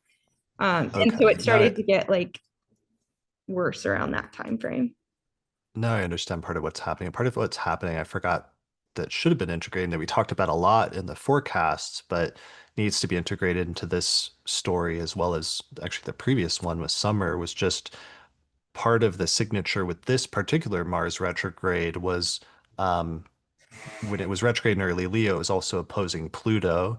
So part of what you're experiencing here is not just a Mars retrograde in your 12th house of enemies going back into your 11th house of friends, but you're also experiencing this Mars Pluto opposition that's taking place across the 12th house of enemies axis and the 6th house of work axis. And it's creating this really intense and really uncomfortable, but like kind of weirdly behind the scenes, weirdly in front of the scenes, like power struggle between that axis. And it's even more sort of bizarre and out of nowhere in your case, because you have Uranus at 0 degrees of Mm. Aquarius. So it's like activating your Uranus placement in the 6th house at the same time. Um, so some of that's culminating then in early January, which would have been when the Mars Pluto opposition, I mean, interestingly, the Mars Pluto opposition first went exact, I think, in early November, but then it went exact again in early January, and that's when you decided to leave the job. Yeah, that was my last day. My last day there was January 6th. Okay. And did you leave because of this, or were you leaving for other reasons, or what? No, I didn't leave because of that at all. I was leaving because of the feeling the need to just not work for I was just too I felt like I was so good at the job and it was like, is this all I'm going to do in life? Like, where do I go from here? I should do my own thing. I'm passionate in astrology. I want to like work for myself. I adapt at everything so quickly. Why would I just felt like I needed that I felt like bigger than those things. I felt like I was just being a robot and stuff. So it wasn't to do with that situation at all. Okay. But you did decide to have a conversation with that person before you left? I did not. I was Okay. going to if it got worse, but I ended up not. But I did do things that they noticed. So they followed me on social media. I not only unfollowed them, but I removed them from being able to follow me as Hmm. like a move of like, hey, like taking my energy back. Um, and I asked my manager to not have us work the same shifts because I was worried about if so, I was going to confront. And I was feeling very fiery. I can be very fiery. And I was like, if I confront this person, it's not going to be friendly. Like it Hmm. won't be friendly because I put up with all this. So I was trying to make sure that I didn't leave with this like heated thing. So I kind of just like made sure we didn't work together and put up the walls and just ignored the stuff that was going on there. So you leave January 6th, which is interesting because that's when Mars retrogrades from Leo back into Cancer. Was there any resolution to that over the next couple of months as Mars stationed direct and moved out of your 11th, or was that the end of that sequence of events with that like friend who turned into an enemy? That was the end of that secret events, as far as I'm aware. I don't know if anything else happened there, but as far as I'm Right. aware, like in relation to me, there was nothing more from that. Okay. Yeah, that is sometimes a issue I've noticed coming up, although usually by now you would know is sometimes there is something that happens during the retrograde, or especially around the time of the stations, that sometimes people don't know about until later on. So that didn't necessarily happen here, but I wanted to mention that as an aside because I was noticing some stories where there were things developing in the background that only became, the person only becomes aware of like later on. So that's something important for people to look for when researching this as well. So you, after early January, decide to pursue, you strike out on your own to start working for yourself. Kind of, but so I kept telling everyone I just needed to create the space. Like I'm always think of everything. And so I just needed to focus on like creating the space and doing all of these things. And so when I quit, I just focused on like moving out. I was then like moving out of my place on January 9th, and I had nowhere to live, but I crashed at a friend's place until the end of January when I then just like hit the road. So what my desire was to quit and start deeply, like I bought your course immediately once I quit my job. Or no, once I moved out of my place, I was like, this is what I'm going to do. I'm just going to create space and obsess over astrology. And like Mm. something will come to me from there because I'm a very do it person that I was like, I'll figure it out. I also wanted to get back to the land and work with like regenerative farms and community. I was so isolated that all these things were just like, it wasn't like I was going to work for myself. It was that I'm not going to work for anyone else. It also coincided, though, I don't know if you saw in the notes I added too, where 8 years prior, before I ever moved out to California, where I live and have lived, when I was in college, I would do arrangements where it's like you have a relationship with usually an older man, but just a wealthier man, and they pay for all of your things. So that's very like seventh, eighth house stuff there, like very eighth house. As a Right. way of Back in money. 2017 in like the last Venus retrograde in Aries in your Yes, eighth and seventh house. exactly. And when Right. I moved out to California, I like cut that and I was like, no, I'm gonna earn like honest money, and like it doesn't feel good internally for me. It feels kind of weird. But around this time, I was just like, I need to just create space. Like maybe I could utilize that again. So that thought started to come back up, and I actively did that. Like that's what I did to then be able to just study astrology and like have complete space, but have some finance coming in. So that was fascinating to me because I never thought that that was going to come back up. And then these thoughts started seeping in, and then I like did that too. And when I tracked it back, I was like, oh my God, that's wild that it was the Venus retrograde cycle. And with me, well, I guess now starting the Saturn in Aries, and that's also Mars ruled. It's just fascinating because I see all those connecting points Right. to So that, the evolving sorry, story. sorry, go ahead. Oh, I finished. Okay. Yeah, I mean, so that connects the Venus retrograde in your like eighth house of like finances and other people's money, and your seventh house of relationships. Um, and then you saw that that was a repetition from 8 years earlier when the same houses are activated in your chart. So that's a good example. We've seen several examples of like the Mars retrograde connecting two houses in a person's chart, but that's a good example of the Venus retrograde doing the same thing. And then it's also a good example of how sometimes, because you didn't, it's not like you went out of your way to do that because you thought the astrology was saying that. You just found yourself in that situation. And that's one of the things I find really striking about Venus retrogrades is sometimes we just like start doing something over again that we've done in the past. And then at some point you become aware that you were doing the same thing 8 years earlier and that there's this weird repetition or like rhyming where you're returning back to some activity or set of circumstances from like earlier in your life in 8 years or 16 years or other increments like that. But that it's something that sort of like arises naturally from within you and from within your circumstances at that time. Yeah, it was exactly that. Of it wasn't something I thought or saw coming with the astrology, but then I was able to track after and be like, oh, these are repeating timelines. Got it. Okay. So that's really incredible. And then were there other, you said there might have been other like relationships that were severed during this time. Were there other friendships or was that the primary one? Yeah, so my closest friend, so a friend that I went to college and we were random college roommates. She lives in Colorado and we were the bestest of friends. We were talking all the time and every year we go backpacking in Colorado together.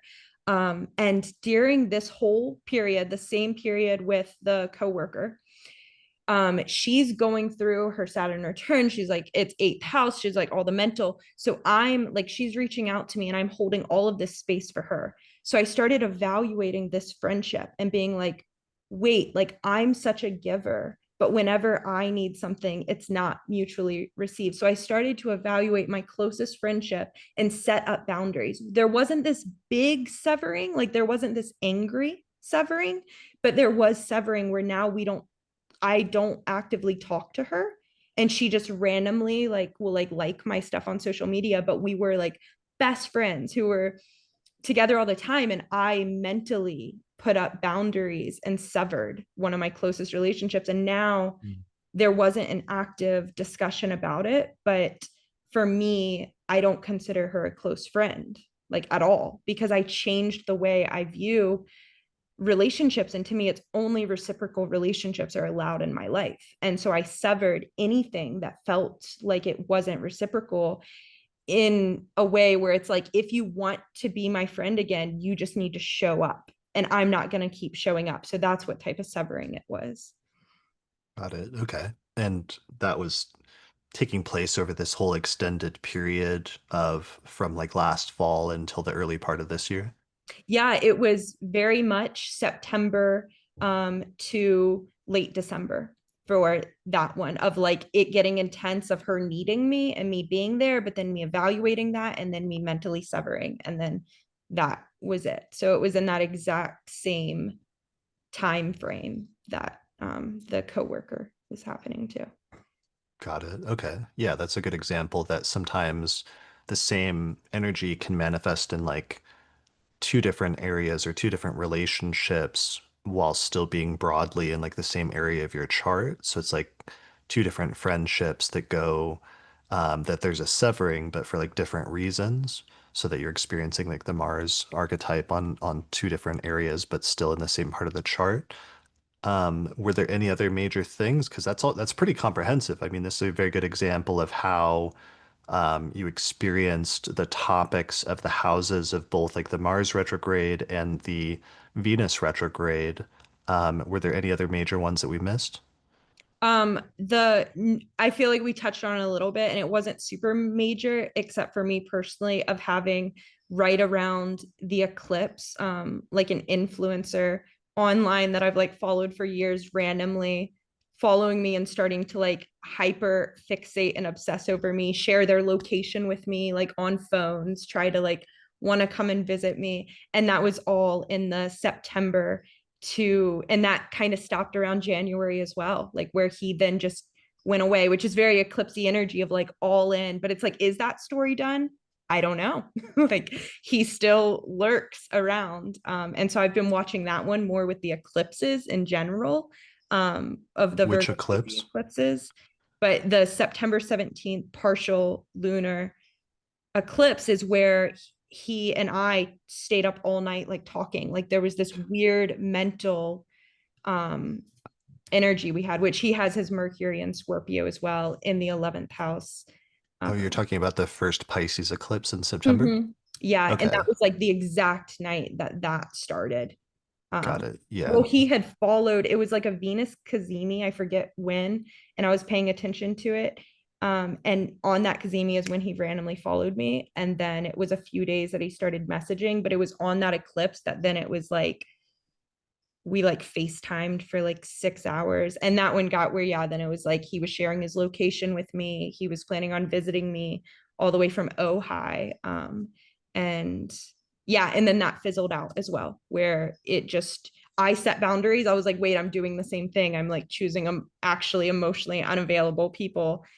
I'm better than this. But that one was the same timeline where around January too, I don't know why around January for all these things, but that also just like there was no more communication other than random stuff. Like, Right.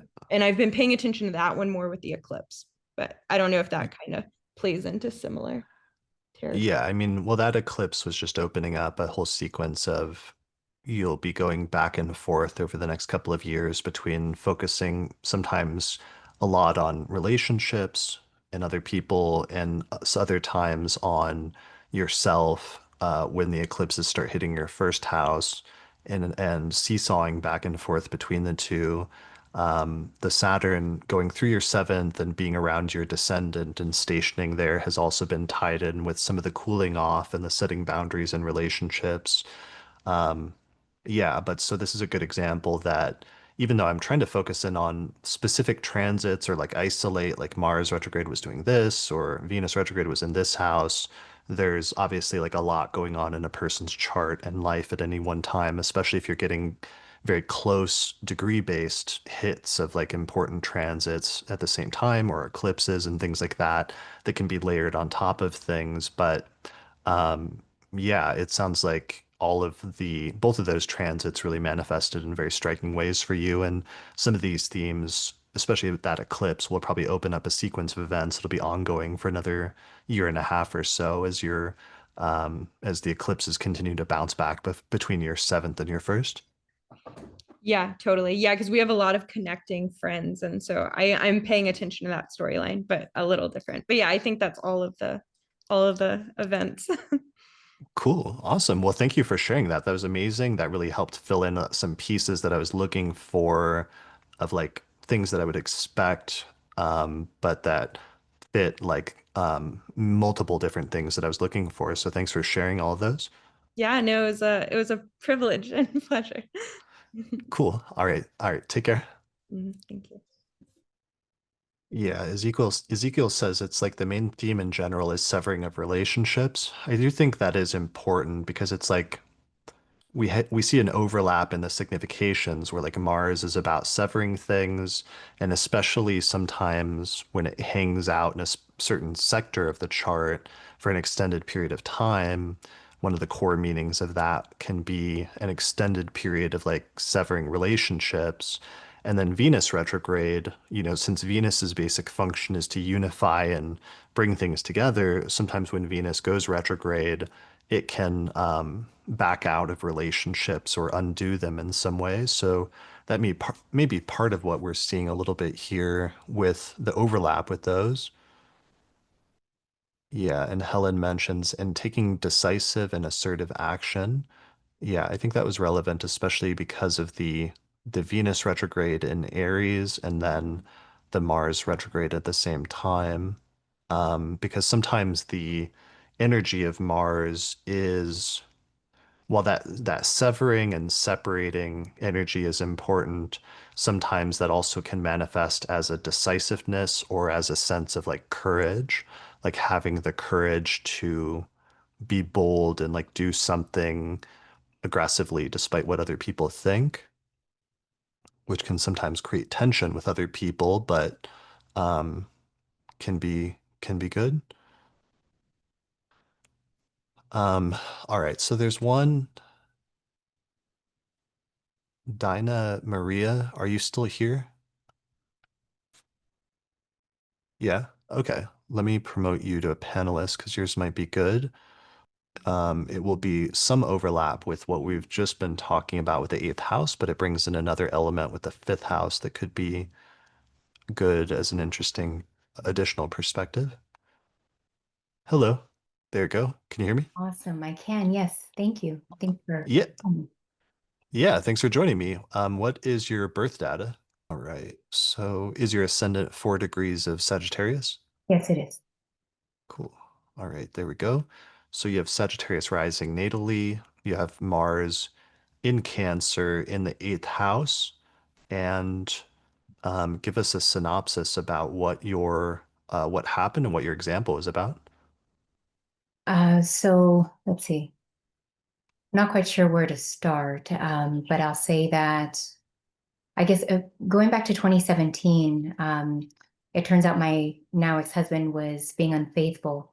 I didn't discover it at that time, but fast forward to now, we are divorced. And during our divorce, he got involved in a bribery scandal at work. And this dragged on for all of 5.5 years, but it really came to a head um, over the last 6 months. And it ended up that he had to testify the day before his birthday, March 28th. It was also the day before this big solar eclipse in Aries, and was ultimately found not guilty. Interestingly enough, he was found not guilty as Chiron was making an exact opposition to my natal Pluto. It was just about 18 minutes away from doing that in real time that I received the news that he was not guilty. So he ended up losing his job as a result. He worked for one of the biggest companies in the world. And so that impacts the eighth house in that I have primary custody of our children, but his ability to continue to provide support in that sense. But beyond that, our children have been just impacted because of the divorce and everything. And our eldest son, he has Venus and Uranus in Aries. My ex-husband has an Aries stellium too. And so our eldest son, another part of it with regards to the retrograde in my fifth house is that our eldest son got really sick this March, almost to the date that he had gotten really sick back in 2017. And back in 2017, he also was like in preschool at the time, and he ended up getting hit in the face with a shovel, and I had to rush him to the emergency room to get stitches. So there was in 2017 during the Venus retrograde in Aries in your fifth house, there was a incident where your child got an injury, and then 8 years later you had a repetition of that when Venus went retrograde in Aries again, and there was an injury involving one of your children.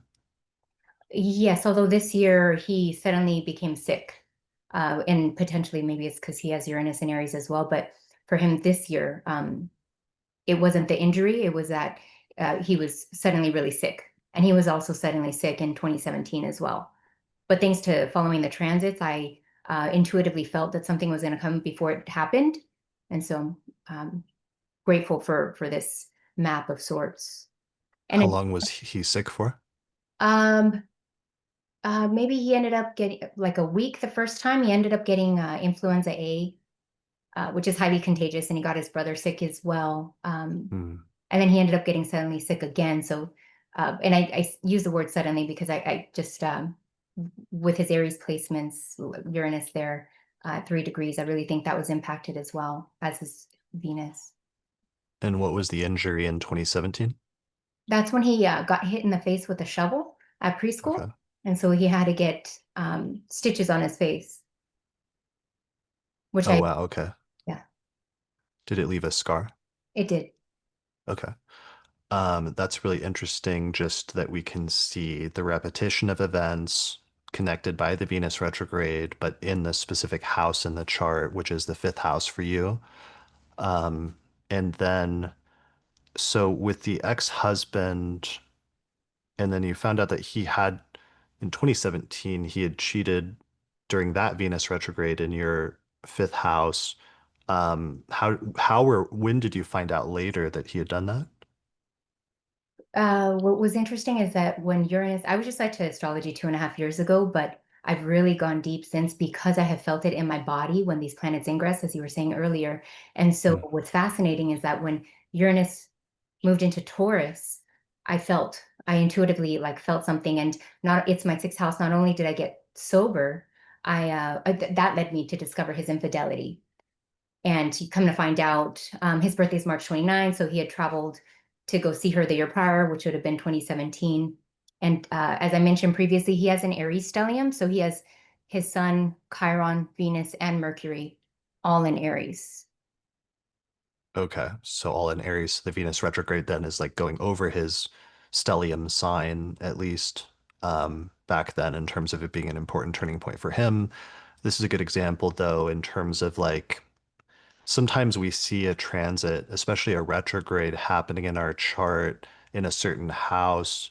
And sometimes we have the experience as astrologers where we don't see anything happen at the time, So we assume that the transit came and went and it just didn't happen or didn't manifest in anything. But what I've learned over the years as an astrologer is sometimes there's events that happen in our lives that do impact us, but we just don't know about them at the time. But nonetheless, the astrology does know, and the astrology is like telling you at the time when something is happening because it always will time the events regardless of whether they're visible to us or not at the time. And sometimes we find out afterwards, like way down the road. Sometimes we may not find out at all. And that's a class of events that I would like to study more, which is events that happen in a person's life that perhaps they never find out something, but nonetheless, people outside realize something later on. Okay, so that retrograde happened in 2017. And so that's interesting because then there was an overlap in the 2017 one with both children, which is a fifth house topic, but also the fifth house can relate to sex and sexuality. And in that context, it was like your partner doing something related to that. Um, so both of those are striking. And then you had a repetition here in 2025, and one of your children got sick again. And then your former partner, who you've been divorced from for a while now, what's interesting is that with your fifth house, Mars is the ruler of your fifth house, and it's in Cancer in the eighth house, which is like shared resources, other people's money, sometimes debt, but also can relate to the finances of a partner or even in this instance, an ex-partner. But that part of the reason that's important for you, his financial situation and why that's still relevant to you, even though you're divorced, is the financial support that you get from that as a result of the connection with your children. So, that's part of the delineation that we're seeing here is the ruler of the fifth house of children and the eighth house of other people's money or the partner's money or the ex-partner's money. And so he went through this entire court case at this time and he won, but then he still lost his job. That's correct. Okay. And then you said that that culminated early this year in like February or March. He testified on March 28th, the day before his birthday, and was found not guilty on April 2nd, I believe it was. March 28th. Okay. And was felt not guilty on April 2nd. I mean, ironically, the Mars, you're having your exact Mars returning Cancer around that time where Mars has gone direct, um, and it conjoins. Why did he lose his job after that or during that, or how did that happen? He was officially let go closer to like April 20th or 21st. It was like 2, 3 weeks after. Got it. Okay. So that was just after Mars departs. Um, so that then impacts your financial situation as well. Yes, I have primary custody, and but he would pay child support and get like a portion of his bonuses from this company. The children would receive as well. Got it. Okay. Um, so then it also affects their financial situation of the children, which is interesting. Okay. What else? Is there anything else that happened, or were those the main points? Another thing is, so I'm going through my Uranus opposition, and I say that because a week before I was to hit the third peak, my friend, who was also going through the same life cycle, she was electrocuted and she died. And I think that day, Mars in Cancer might have been, I don't recall exactly what it was, but she passed on April 23rd. And just with the theme of a death being one of the eighth house topics as well. Oh my God, yeah, that's terrible. I'm sorry to hear that. So you had the unexpected sudden death of a friend right after like all of that had just happened. So there was like a bunch of stuff that all happened like in a quick succession of events for you around this time. Yeah, and just going back to the sudden, the fact that she was electrocuted, and and we're both going through that life transit of, that opposition, because we were born 1 month apart, so we had similar Mm, placements. okay. Yeah. That makes sense. Um, yeah, because your Uranus is at 26 Scorpio in the 12th house, which can sometimes have to do with loss, and transiting Uranus was at 25, moving into 26 at that time. And then, as you mentioned, your natal Mars is in the 8th house, and Mars is still coming off of that activation there in terms of that. Um, it might also be actually relevant, the Venus stationing in your 4th house conjunct Saturn, just because that's one of the things we've been exploring is how the Hellenistic astrologers associated not just the 8th house with death and the 12th house with loss, but also the 4th house in some instances as well. Um, okay, so were there any other ways in which I'm curious, the Mars in your 9th house, retrograde in your 9th house became relevant, or the Venus that retrograded back in your 4th house that became relevant? Because those are the only pieces, like I would almost be curious if those topics came up as well, but I'm not fully seeing it, and it's okay if there's not, but I was just curious. I feel like my spirituality has gone next level because I've chosen to grieve through just diving deeper into that path. Mm, And, I've really been also feeling like the Mars-Pluto opposition was just really, again, driving me more towards that. And a year ago, I pivoted from being in real estate to opening up a business in spirituality, and just feeling everything that's been going through Aries since I wasn't born with anything in the 5th house. I've really been feeling it. And it's been opening me up more creatively and more into expressing myself in ways that I never had before. And I could really feel the opposition to my Libra stellium too. And so that's been a beautiful side of this. I feel like I've been able to alchemize this pain in a very healthy way. mm, okay. Yeah, that makes a lot of sense, and that does connect the 9th house and the 8th house, and that can be something when you have like a really traumatic loss, is sometimes even emphasizing or wanting us to throw ourselves into something like that of study or the exploration of different things like religious or spiritual things in order to understand that better. I guess this actually, I forgot that the again I'm overlooking and continuously under appreciating the Mars Pluto opposition, but if your friend passed away in like late April, that was the other thing, was the third and final pass of the Mars-Pluto opposition across your 9th house, 3rd house axis. Was your friend somebody that you grew up with, or how long had you been friends with them? We'd been really close friends for 5 years, but gone even deeper because she was not familiar with astrology. And so we were diving into her lunar returns, and she Hmm. had relocated, and, just she was saying, I'm really having a hard time. Like, what are you seeing here? And I sensed death and rebirth, but I didn't ever think that it would be her transitioning from her physical vessel. I thought it would be, her new life. She had just gotten married.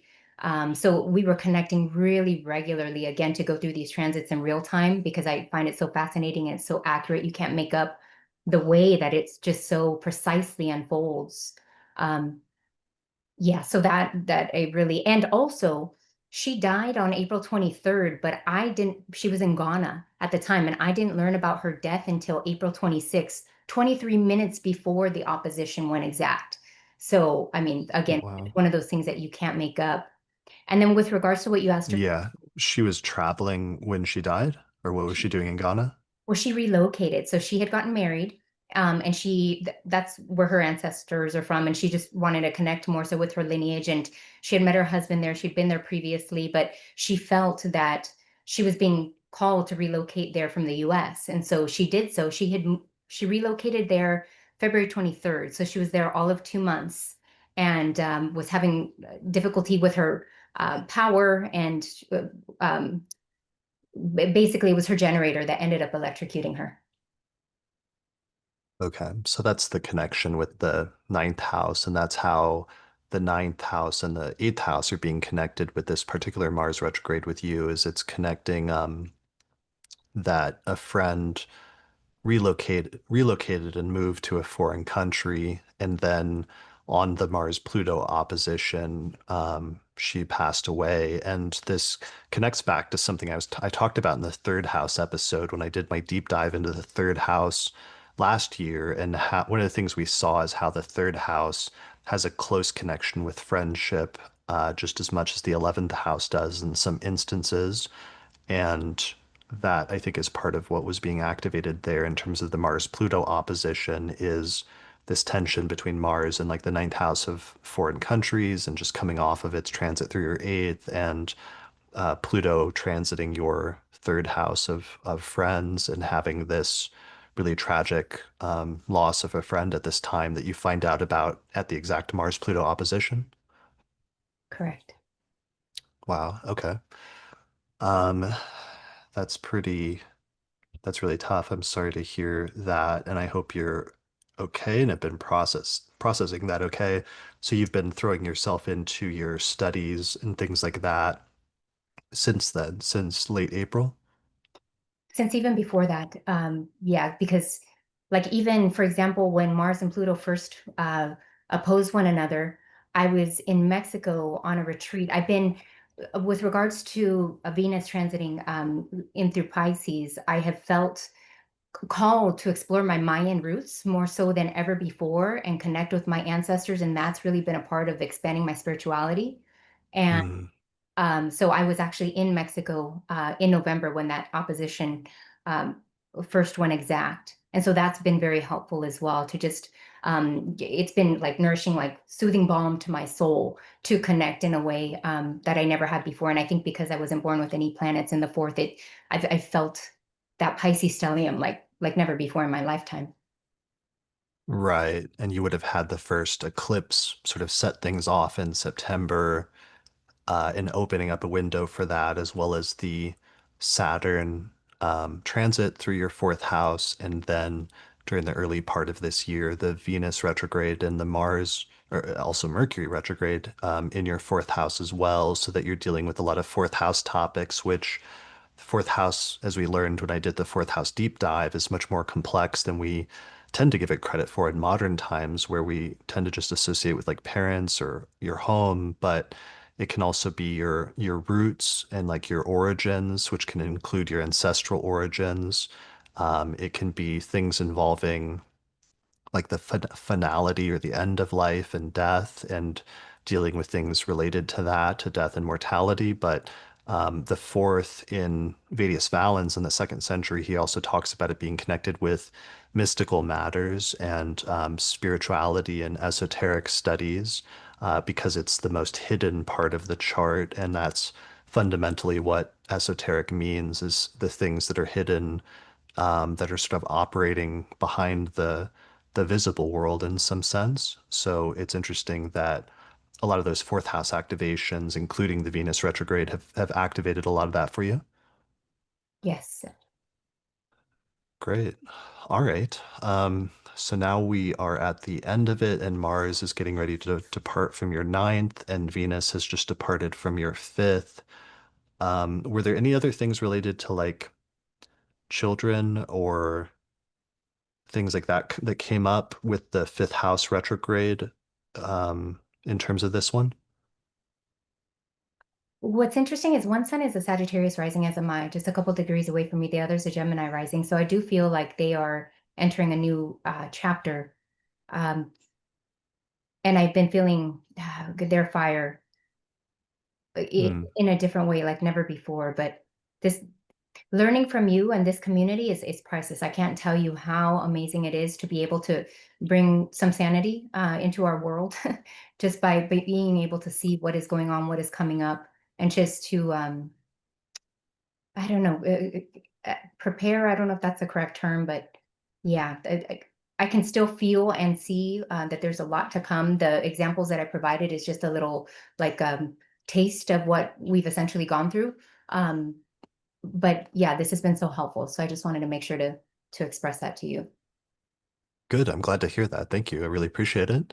Mhm. Yeah, well, and this is a good example also of, while there were some singular events that like did happen in your life with some of these some of the singular events were also, again, part of a unfolding of a process with sometimes some things that led up to them that put those events in place so that the singular event could happen, but then also a process, sometimes an internal process of processing those things and coping with them and some of the outcome of how they impact you personally and internally, in addition to how they change your life subsequently on a physical way as well. So I think this is a really good example of that, and it was a good reminder that sometimes these transits can have serious internal impacts on us just as much as their external impacts. Absolutely. Yes. Thank you. Definitely. All right, cool. Well, thanks for sharing your example. I appreciate it. All right, bye. All right. Yeah, this has been a really great session. Okay, so let me see where we're at. Okay, that could be a good one. Erin, are you still here? That had the Mars retrograde in your 10th house? No, I think they've left. That's okay. I'm just going to read that one real quick because it's a good one. Erin said, I have Libra rising with Venus in Cancer in the 10th house. During the Mars retrograde in Gemini and Cancer in 2007, I started working for the federal government. During the most recent Mars retrograde in Cancer and Venus retrograde stationing direct in Pisces in my 6th house, I received a RIF notice. I have not yet separated, and further RIF actions are currently paused and the subject of a Supreme Court case, so I'm still in limbo despite the retrogrades being complete. So basically, they got their job when Mars went retrograde in Cancer in their 10th house back in 2007, and then they're basically in danger of losing their job now with the changes that are happening in the federal government, where so many federal government employees are being fired. And it sounds like the Mars retrograde, and especially probably the station in February, when so many US government employees are being fired as part of what they're dealing with here. So I've seen a number of cases like that. So that's a really striking one with Mars in the 10th house. So thanks for sharing that. Denise, if you're still here, would you be willing to share your example that had the Scorpio rising chart? Hey, thanks for joining me. That's fine, thank you. Sorry, it's a bit dark here in England, but it is, I think it's 11:30 at night, and it's 11:45 at night, so it's a bit late for me. I was just about to consider going off to bed. No But problem. Thanks for staying up late and thanks for joining me. it's an absolute pleasure. Hang on, let's just change the light a bit because it's in my face. Okay, hello everyone over in America. What's your birth data? The 3rd of March, 1961. All right. So is your ascendant 16 Scorpio? It sure is. Let me just check. I'm pretty sure it is. Yeah. All right. So here's your chart. So you Yeah, that have was right. Scorpio rising. So the Venus retrograde, you have Venus in Aries in the 6th house, and you have Mars in Cancer in the 9th house. You were born in 1961. So this was, we've talked to a few people about the 1993 repetition and how that was the last time that Venus was retrograde in Aries and Mars was retrograde in Cancer. But the time before that, 32 years earlier, was early 1961 when Venus went retrograde in Aries and Mars went retrograde in Cancer. So, And 1993 was the year that I had my first child, although he was born in November. So I was checking to see whether that Mars retrograde and Venus retrograde was happening in November, but it wasn't. It was earlier in the year. But I got married at that point, and then I had my eldest in the November. So, nice. so yeah, 1993 Yeah. was pretty pivotal for me because I got married and had my first child in that year. So there was a lot going on then. Yeah, one of the things I've noticed, and one of the things Nick and I mentioned, is just with these double repetitions, sometimes it's like that entire year ends up being important and pivotal for the person if Yeah, it's massive. you're Yeah. you're having a important repetition like that because it builds in such a important signature into the birth chart. Okay, so you said you got married and you had your first child in 1993? Yeah, I did. Yeah. So we were Incredible. engaged in the previous September, but we'd arranged to be married in the April. But I found out in the February that I was expecting Richard, so I was already sort of 12 weeks expecting by the time I walked down the aisle. But that's okay because it was all whatever. And so I was quite excited about that. And then he turned up on the 17th of November, and I was looking at the day that he was born because I'm sort of studying. I've got a full-time job and I'm very busy, so I fit my astrology in when I can. So I am absolutely like all the other people that have said this evening how much they love it and how they're sort of nailed into it. And I have my chart on my iPad, and I've got Astrogold here, and I'm always looking at stuff. And I was just saying to Richard this evening, I sent him a little text message because looking at my chart on the day that he was born, my ascendant was crossing the sun in the 5th house. And of course, the sun is a male person, isn't it? And a male baby being born as my ascendant is literally within a couple of degrees of that day. It was just nuts. And I just Nice. can't make it up. And So your sun's ascendant is at about around 12 degrees of Pisces on top of your sun in the 5th yeah, house. yeah, yeah, Wow, yeah. wow. That's And nice. the other That's good. thing was, and I remember listening. I know we're going completely off the retrogrades at the moment, but this is just something that blew my brains out when I looked at it. My youngest son was born on the same day as me, the 3rd of March, but in 1995. And I remember Mm. listening to a podcast of yours a little while ago, and they were talking about generational astrology and how things fall through charts. I'm thinking, oh, I don't believe any of that. And then when I looked at that, and I was listening to another one of your podcasts, and you said something about sometimes a dual sign can mean 2 of something. And I thought, oh, so I went back and had a look. And of course, I've got the sun in Pisces, which is 2 male children in the 5th house. It was just boom, it just blew my little brains out. And I just thought that was the most amazing sort of delineation. It was so literal, 2 male children. And I just thought, and I was never going to have any children. I was determined never to have any. And yet I have these 2 Mm. amazing young men in my life now, and I'm ever so grateful for them. But yeah, 2 male boys, 2 male children, Pisces sun, just nuts, just nuts. So yeah, Nice. Yeah, your last lady who was saying how literal everything is, I totally endorse everything she said. It's amazing. Amazing. absolutely. Yeah, it's crazy how literal things can be, and sometimes getting to the most simple delineation can sometimes be the most impactful in the Sure. way that that works out. Mhm. All right, so tell me what happened with you this year and give me the short synopsis Okay. first Yeah. from your write-up of what you wanted to share. So basically, I have a night chart. So Venus is my favorite, my best planet. And of course, it's in the 6th house. I've always been incredibly healthy. So even though it's not very well dignified in Aries, I've always credited it with giving me, good physical health. Well, in the Hmm. last 8 or 9 months, my health has gone completely bananas. And it's been so alien to me to be not well that I've been trying to work out what's been going on.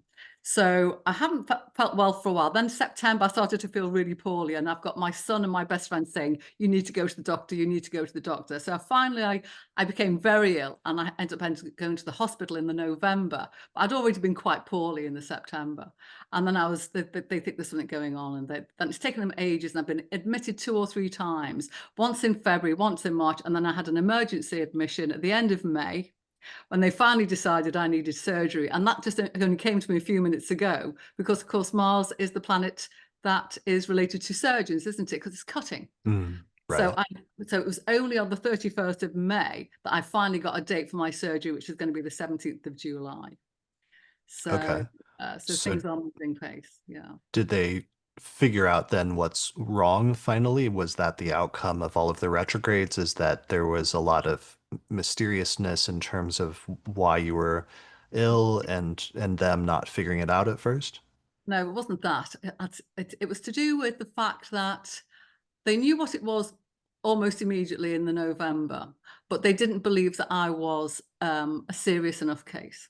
And this is when, for any American listening who hears about the British National Health Service, and isn't it wonderful because we don't have to pay for it? No, because what happens is it gets rationed. So you get put on a list. So I was put on this list, and it's only when it became life-threatening in May, towards the end of May, when I was admitted, and I went in for a day case to try and sort something out, and then I lost 10 days of my life. and I was hooked to a drip for the best part of a week. I was on morphine every 2 hours. It was just horrendous. And that's because they kept waiting for it to get worse. Well, they waited for it to get so bad, I nearly didn't make it out the other side. So, and Wow. now they've finally scheduled the surgery. So it's been pretty painful. But the thing I said in the chat was about how Mars retrograde in Cancer has been for me, because I've got Mars natally in Cancer. And I Right. always jokingly say to my sons that I'm sort of aggressively affectionate. And I know that Austin Coppock has said that, how he gets quite defensive when Mars gets into Cancer. So, but I always say to my boys, I'm aggressively affectionate as their mother. So, but when Nice. so it's been quite nice because they've been rallying around with me a lot. They came and stayed for Christmas, which was lovely. And it was just the three of us. So it was really quite nice, just the three of us together, which hasn't happened for many years. So when I say that Mars retrograde, because again, Mars is, I'm a night chart, so Mars is not a bad planet for me. It can be quite constructive. It was really nice to have them around in that sort of peak period when Mars was retrograde. So even though I was going through all this trauma with the health and, you know, am I going to get my surgery? Am I not going to get my surgery? It was nice that I had the boys together with me over that time for that whole week. It was lovely. Nice. Okay. So part of the core of what happened is the Mars retrograde, or the Venus retrograde in your sixth house, and was partially dealing with this health issue. And then Mars is the ruler of the sixth house of illness. It's in Cancer, it's in the ninth house. And as soon as Mars went into Cancer, this started coming up and being really serious. And part of what you're dealing with, though, and I think you mentioned this in your initial synopsis in the chat, was the doctors as represented by the ninth house. And that has been part of the struggle during the course of the Mars retrograde, as they Yeah. were categorizing your affliction much lower, so it wasn't getting priority treatment. And it wasn't Correct. until things got really, really bad, especially once Mars retrograded back into Cancer and stationed in the early part of this year, especially around February, that it got sort of getting bad enough that they started taking it more seriously. That was the first admission. When I got in, I had to get in overnight because I was literally in so much pain. I had to get a friend to take me to the emergency room, and they admitted me.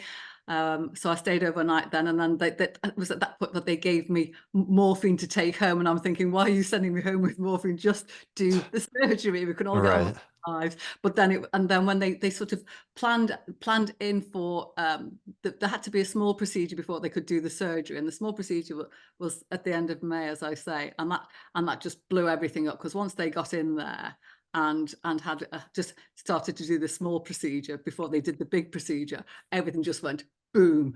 And as I say, I was hooked up to a drip for a week and on morphine every couple of hours, and I'm still trying to get my weight back on. I look like a little wraith at the moment, but I'm getting there. It's good. So I feel very positive now that Venus is moving forward. And I looked at the chart, the electional chart for the date and time of the surgery, and I'm quite scared about that, because I'll have Saturn will be in there as well, because Saturn's going to be there, sitting right next to Neptune. And I'm thinking, I'm not quite sure whether that's a good thing on the date on the 17th of July, but I'm going to say, I think it's going to be Saturn saying to Neptune, no, we've had enough of all this nonsense and all this obfuscation. We're going to sort this out now. And that's the reading I'm going to take from that, because I've got to remain positive. Yeah, for sure. For sure. And you've got to just do it and get it done as soon as possible when it comes to Yeah. things like that. So it's interesting though, in terms of like the core part of the example but one of the things your example brings up with the ninth house and the ruler of the sixth and the ninth is just the role that the ninth can sometimes play in like experts, and like who are the experts in a specific area, or people that have a high degree of training. And that in this instance, it was a lot of dealing with doctors over an extended period of time, starting in September, as soon as Mars went into that house, but then playing out over an extended period of time in terms of your needing to have surgery, but they're sort of like putting it off for a long period of time until your pain got worse and worse. Yeah, it was really horrendous. And as I say, for someone who has always remained incredibly well physically, the shock of actually, I've never been in hospital in my life other than to deliver my 2 sons. And of course, you're coming out with something positive then. I'm going into hospital, spending a week there, and I'm coming out like 10 pounds lighter than when I went in. And I'm thinking that is not a good thing. So anyway. Oh, right, because Mars is also the ruler of your ascendant, so that's why it has additional significations in terms of Oh gosh, of your course. body and physical vitality. Do you know that What, never occurred to me? yeah. Um, so but I mean, ironically, it's like you have Venus, as you said, in the sixth house, and it's actually overcoming Mars through a superior sign-based square. So Venus is part of the reason, in addition to it just being in the sixth house and that indicating good fortune with respect to health and illness, Venus is further bonifying or protecting Mars in some ways, which is why this hasn't been an issue for you so far. But then in a year in which that Mars retrograde that you were born so close to comes up and gets activated through this transit, it suddenly becomes much more important and unlocks some potential problems just due to that transiting impact. So, what could you describe starting in September? What was your experience like dealing with doctors from that point forward? Well, they were just well, they were okay. They recognized that there was something going on, but they said, "Well, this is what we think you've got." And I don't want to go into bodily functions because nobody wants to listen to that on a Saturday afternoon. And we think this is what you've got, but we're going to put you on the waiting list, and we'll see you at some point in the whenever it is. And then The I just waiting list is a really good keyword for Mars slowing down oh, and of getting course, slow yeah, and yeah, stationing, like the idea of yeah. extending something. So you were put on literally like a On a waiting waiting list. list, yeah. And That's then I didn't hear anything for a while, and then it was after Christmas before I finally did hear something, and then it was mm, by which time I was getting worse by the February, because I then heard back, you're still on the waiting list, but we haven't got room for you yet. So it was all of that time, September, October, November, December, and into January, and even into February, it was like you're still on the list, you're still on the list, and it's like okay, and there's nothing you can do because this is what the British Health Service is like, and you just have to wait your turn. Now, if I could have paid privately to go and get the surgery done, I would have done it. But mm, unfortunately, the procedure that I need, you cannot get it anywhere else other than the health service. I was literally at their mercy. I didn't have any other options, which I found quite mm. frustrating. That could be So, an additional ninth house thing, just in terms of the government. Sometimes the ninth house can represent the government, and just yeah, in this instance, almost like complications in yeah, addition due to the way the government's set up in some ways. yeah, yeah. So then I was back in, and I think it was around February the 12th, 13th, and that was the day that they gave me some morphine and sent me home. And then I went in again. I think it was March. I think it was the middle of March that I went in, when I ended up having to be taken in by a friend because I was so ill. And then I had this procedure on the 30th, 31st of May, 30th of May, which basically just set everything off, and I was really very poorly. Let me just see. I, Okay. I I just forgot that we're also, because it yeah, wasn't just like Venus went retrograde in your sixth, but we also had the final Aries eclipse in your sixth house and Mercury retrograde in your sixth house around this time in March. So there yeah. was a lot of stuff going on in your sixth house of illness, in addition to Mars finally stationing direct in from February forward. Yeah, yeah. And so the 28th of May, I went in for that day case, that lasted for as long as it did. And oh no, sorry, the 21st, and I was there until the 29th when I came out of hospital. I was there for just over a week. So Of May. of May, yeah. 21st I went in, it all went pear-shaped on that day. Sorry, that's a very English phrase, meaning it didn't work out very well. Okay. So it all went a bit awry. And then I finally got out on the Like physically, things got really bad on May very bad. 21st. Yeah, yeah, yeah. I So was that so was yeah. Mars at 15 Leo now squares your ascendant at like 16 Oh, Scorpio. there you go. There you go. Yeah. You couldn't make that one up, could you?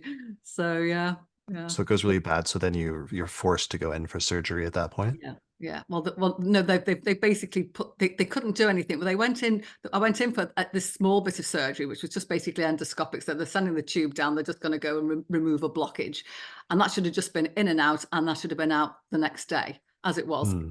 everything went berserk. My body just inflamed, and I was very, very poorly. And Okay.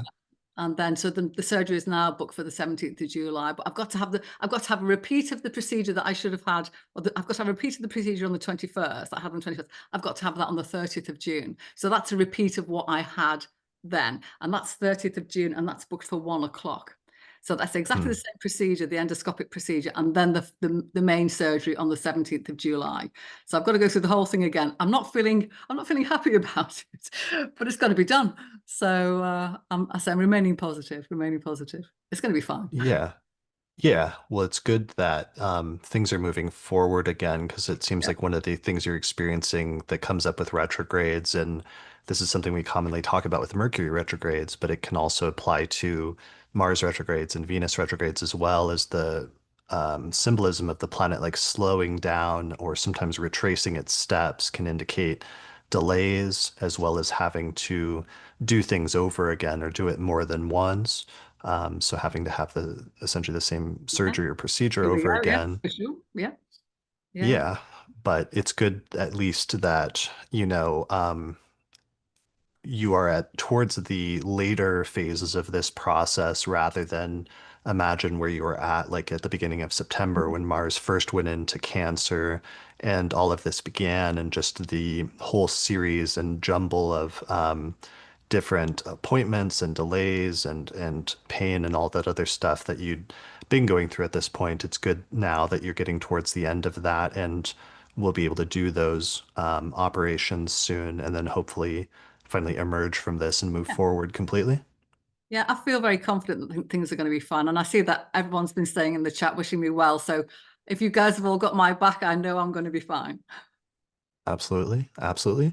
And I love one of the positive side effects was you mentioned during this time with the Venus retrograde starting in your sixth house and going back into your fifth house, that you've been able to spend more time with your children, and they've been there and been very supportive, right?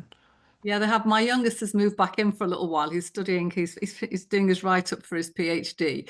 So he said, well, I can do that anywhere, Mum. I might as well come back and be with you. So that's been really fantastic. My eldest lives further away, lives near Oxford. I live on the south coast in England. But he's been pinging me almost every day, sometimes twice a day, morning and evening, just to make sure that the old woman's still alive, that kind of thing. So it's been really lovely to sort of, I've always been quite close to my sons, but to have one living in at the moment and to have one sort of pinging backwards and forwards, 3, 4, 5 times a week, it makes you feel like, somebody loves you. Absolutely. Yeah. So that's a type of, sometimes the cliche about Venus retrogrades is that they can bring relationships from the past like back into your life, and then sometimes people have to make a decision about whether to resume those or not. But with this Venus retrograde happening in your fifth house, having the bond with your children become, having a return of having one of your children living with you and seeing them on a daily basis is a pretty striking manifestation of that same sort of archetype, in addition to the increased just contact and communication with both of them. Yeah, for sure. I just think I feel very privileged actually, because I've got a lot of friends who've got kids, and particularly sons. For all you chaps that are listening, stay in contact with your mother. We all love it, but blokes are men are particularly bad, especially when they're married or got a relationship. They tend to forget about the old girl at home. But we still, as far as I'm concerned, as long as you have a mother on the planet, you are somebody's baby. And much as my sons have got beards and a lot bigger than me, I just say, remember, it's still my baby. But I'm a bit that we're back to the aggressively affectionate Mars in Cancer thing. All right. Yeah, I love Within my that. natal chart. So, but I yeah. love that. That's great. Good. Well, yeah, I think that was a really good example, and that helped to show again, like my core central thing that I really wanted to. I've been telling people since September, but that it's hard to understand what that means, but just that sometimes things like the Mars retrograde can represent a sequence of events that play out over an extended period of time. And I think this was a really good example of that. So thanks for sharing it. Not at all. It's been a pleasure. I hope you have a lovely rest of the day. I'm going to bed now. Yeah, get some It's get late some here. rest. Thank you for staying up late. I really appreciate it. And I try yeah, and catch all of you. I try and catch all of your work, Chris. I think you're absolutely exceptional. I think you're astounding. I really do. thank you. Thank you. I really appreciate it. Well, Good luck with everything. Let me know how it goes at some point. And yeah, take care. okay. Thanks, everyone. Bye, everyone. Bye. All right, bye. All right, incredible. Everyone says thank you to Denise in the chat. Yeah.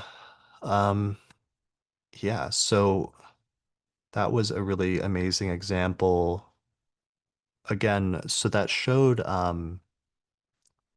multiple things. I think that showed in that example, and I think across all of the examples that we've seen today, we've seen the three primary things that I really wanted to demonstrate, which were, you know, things that I've developed empirically for the most part in my practice of tracking these things over the years, in which I kind of tried to give people a heads up last fall when some of these transits were starting, how it would play out. But I think we've been able to really demonstrate that with these examples. And the three things are: one, that sometimes the retrograde shows the unfolding of a sequence of events over an extended period of time, and especially how that can relate to the house topic of the whole sign house, especially that the planet goes retrograde in.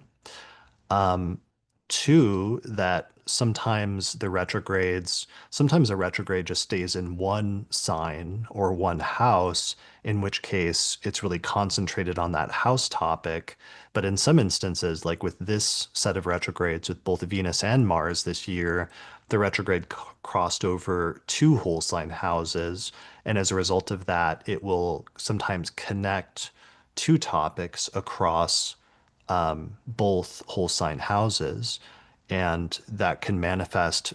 I'm really interested in that. And I really like studying those cases then, because I think it can give you deeper insight into the houses, but it can also show interesting things when you start mixing the significations of the two houses. And it's a good exercise to do, to think about what does it mean when you mix the significations of those houses. And usually that only happens when you're looking at the birth chart, when you're studying like the rulers of the houses, and you have the ruler of one house in another, as I've been demonstrating over the past year in the houses series, where we do a major section on that.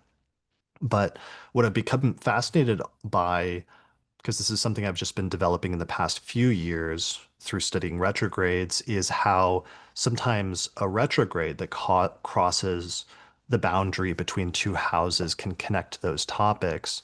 So, in that last example, for example, the Venus retrograde across the sixth house of illness and the fifth house of children brought children back into the life partially as a result of the illness that was taking place. Or we saw other examples of like Mars going retrograde in the 11th house and the 12th house, and somebody who was a friend became an enemy, and various other ways in which when a retrograde goes across two houses, I feel like that was initially it was more of like a thesis that I was developing a few years ago when I started seeing that. I think especially under the last Venus retrograde in 2003 that happened in when I was going back and studying that series that happened in Virgo and Leo, I was seeing in the past instances where the house topics were connected. So this set of retrogrades this year, when we started getting ready for it last fall in like September of 2024, I made a specific point to tell people about that, because I wanted to research that to see if that was a thing in this set of retrogrades, since both of them doing that would provide a really good opportunity for that. And indeed, I think we saw a lot of that um, here in this instance. So that's, I think, a thing. And now I want to like formalize that as a specific thing we can anticipate then when other, especially interplanet retrogrades happen in the future, whether it's Venus retrograde or Mars retrograde or Mercury retrograde, the extent to which that might apply to other slower outer moving planets is possible, but would require sort of separate research. Although we're going to get a little bit of an opportunity of that with Saturn this year crossing that boundary. But for the most part, I'm just limiting that principle to the inner planets for now. So that was a good demonstration that we've seen. And then the third thing that we've seen is how um, the topics sometimes of both houses that Venus and Mars are retrograde in become relevant at the same time, either in overlapping ways that like impact each other, or sometimes in ways where you just see events happening in parallel in those two different areas of the person's life. Um, so in the last example, for example, we saw Venus retrograde in the sixth and Mars retrograde in the ninth, and the connection was between like illness or having a physical infirmity in the Venus retrograde in the sixth house, and then Mars and its transit in the ninth house was partially dealing with some things with like the doctors and things like that, and the delays in terms of upgrading the seriousness of it in order to get the actual surgery.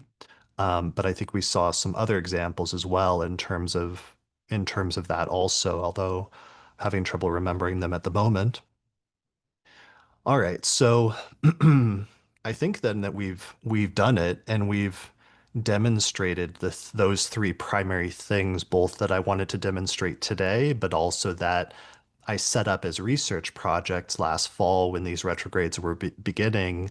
And I think now we've adequately not just proven that some of those theories that I've had is true, but I've now been able to substantiate that by demonstrating what that actually means in practical terms. And this is just like a handful of examples.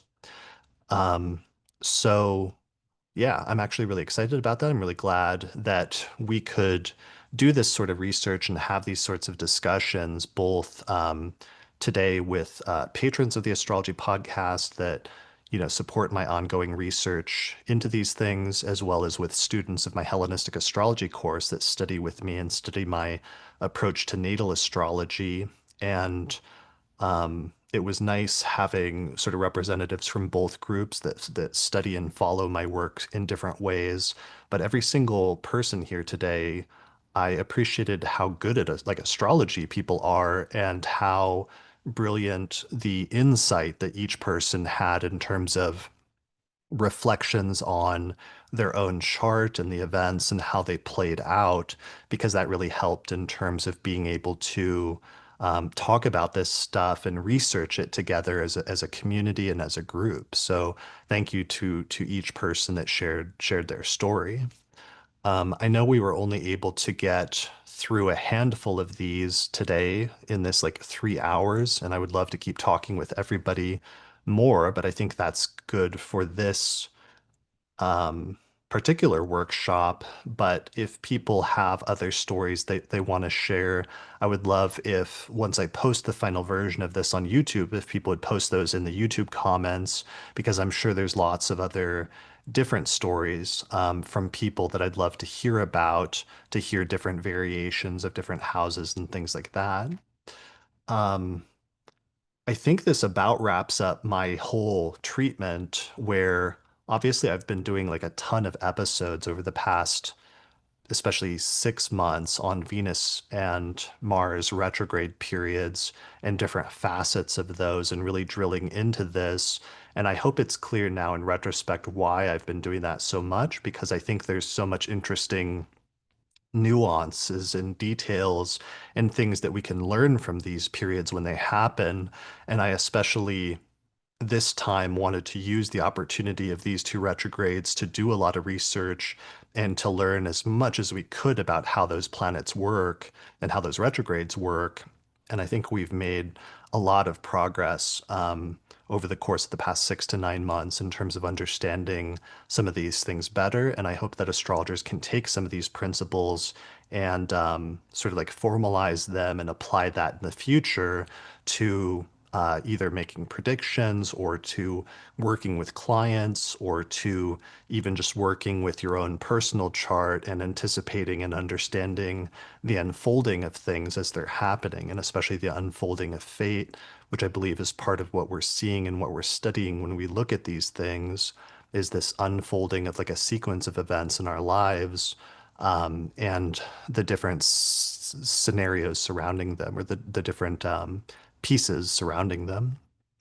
So I think I might do one more episode on the retrogrades where I'd been doing a series on Venus retrograde repetitions in the news. And the last one I did was like a month or two ago. So I have been collecting additional stories of other Venus retrograde repetitions that I've noticed in the news since then. So I might do one more episode on that. But then otherwise, I think that's going to conclude my treatment of this particular Venus and Mars retrograde in Aries and Cancer and Leo over the course of the past several months.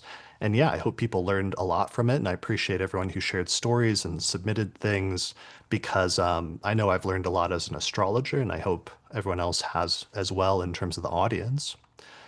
So, both in terms of the audience, the podcast, as well as my students. So, I hope you're all able to take this information and build on it in the future because I'm sure there's other pieces in connection with this. There may be other little pieces that I've overlooked or that I haven't fully developed yet. But I think what I wanted to do is create a new foundation here for working with these fundamental cycles, which we know in contemporary astrology already that they're important, and we have some general idea of some of the things that come up that we associate with the Venus retrograde. But I think now we see that there's a much deeper implication and that these cycles are actually even more important than we might have thought at first. And one of the things that's interesting is this type of work goes back to the earliest strata of the astrological tradition, because one of the things that I showed in the Mesopotamian astrology episode this month is how tracking, for example, the Venus retrograde cycle goes back at least to 1500 BCE. They were already tracking the Venus retrogrades. They were developing the story of the myth of the descent of Inanna into the underworld, which is encoding the astronomical notion of Venus slowing down and stationing retrograde and then going under the beams of the sun before eventually emerging. And that story encodes the astronomical cycle of Venus and its phase relationship with the sun, but it also encodes, I think, an astrological notion of some of the things that we go through during retrogrades, which can be like a sequence of events and a story, and sometimes a process that involves both external events that happen in our environment, but also when the planet goes retrograde and goes under the beams and disappears from view, sometimes there's also an internalization process of the way that that impacts us internally, mentally, psychologically, sometimes spiritually or philosophically, that each of these things, while it represents this external sequence of events, it also represents an internal process of growth and development and change within each of us. And sometimes that can be just as important as the external events that we deal with at the same time, that they both are important, essentially, both the external physical events as well as the internal psychological ones. So, yeah, just looking at the chat. Yeah, thanks everyone for joining me today. This has been amazing. And I'm really happy with how this went. So thanks everyone for joining me and taking part in this research. So I think that's it. I want to keep talking and just like hang out with everyone all day, and that's my impulse, but I think I'm going to call it a day. And yeah, I hope people will share more stories in the comments. Definitely let me know if you have a good one. But otherwise, I think that's it. So thanks everyone for watching or listening to this episode of the Astrology Podcast, and I'll see you again next time. If you're a fan of the podcast and you'd like to find a way to help support my research, then consider becoming a patron through my page on patreon.com. In exchange, you'll get access to subscriber benefits such as early access to new episodes, the ability to attend live recordings, the monthly Electional Astrology podcast, an exclusive podcast series called the Secret Astrology Podcast that's only available to patrons, or you can even get your name listed in the credits. For more information, go to patreon.com/astrologypodcast. Special thanks to the patrons on my producers tier, including patrons Christy Moe, Ariana Amour, Mandy Ray, Angelique Nambo, Issa Sabah, Jeannie Marie Kaplan, Melissa Delano, Sunny Bazbaz, Kwatsi Alabarahu, Annie Newman, Ginger Sodlier, Berlin West, and Nikki Crawford. People often ask me if I'm available for consultations, but unfortunately I'm not right now because the podcast takes up so much of my time. However, I did create a consultations page on the Astrology Podcast website that has a list of astrologers that I recommend for astrological consultations. You can find that at theastrologypodcast.com/consultations. The astrology software we use here on the podcast is called SolarFire for Windows, which is astrology software for the PC. You can get a 15% discount by using the promo code AP15 at the website alabe.com. For Mac users, I recommend the software AstroGold for Mac OS, which is astrology software for the Mac computer made by the creators of SolarFire for the PC. You can get a 15% discount with the promo code AstroPodcast15 through their website at astrogold.io. If you're really looking to deepen your studies of astrology, then I would recommend signing up for my Hellenistic Astrology course, which is an online course in ancient astrology where I take people from basic concepts up through intermediate and advanced techniques for reading birth charts.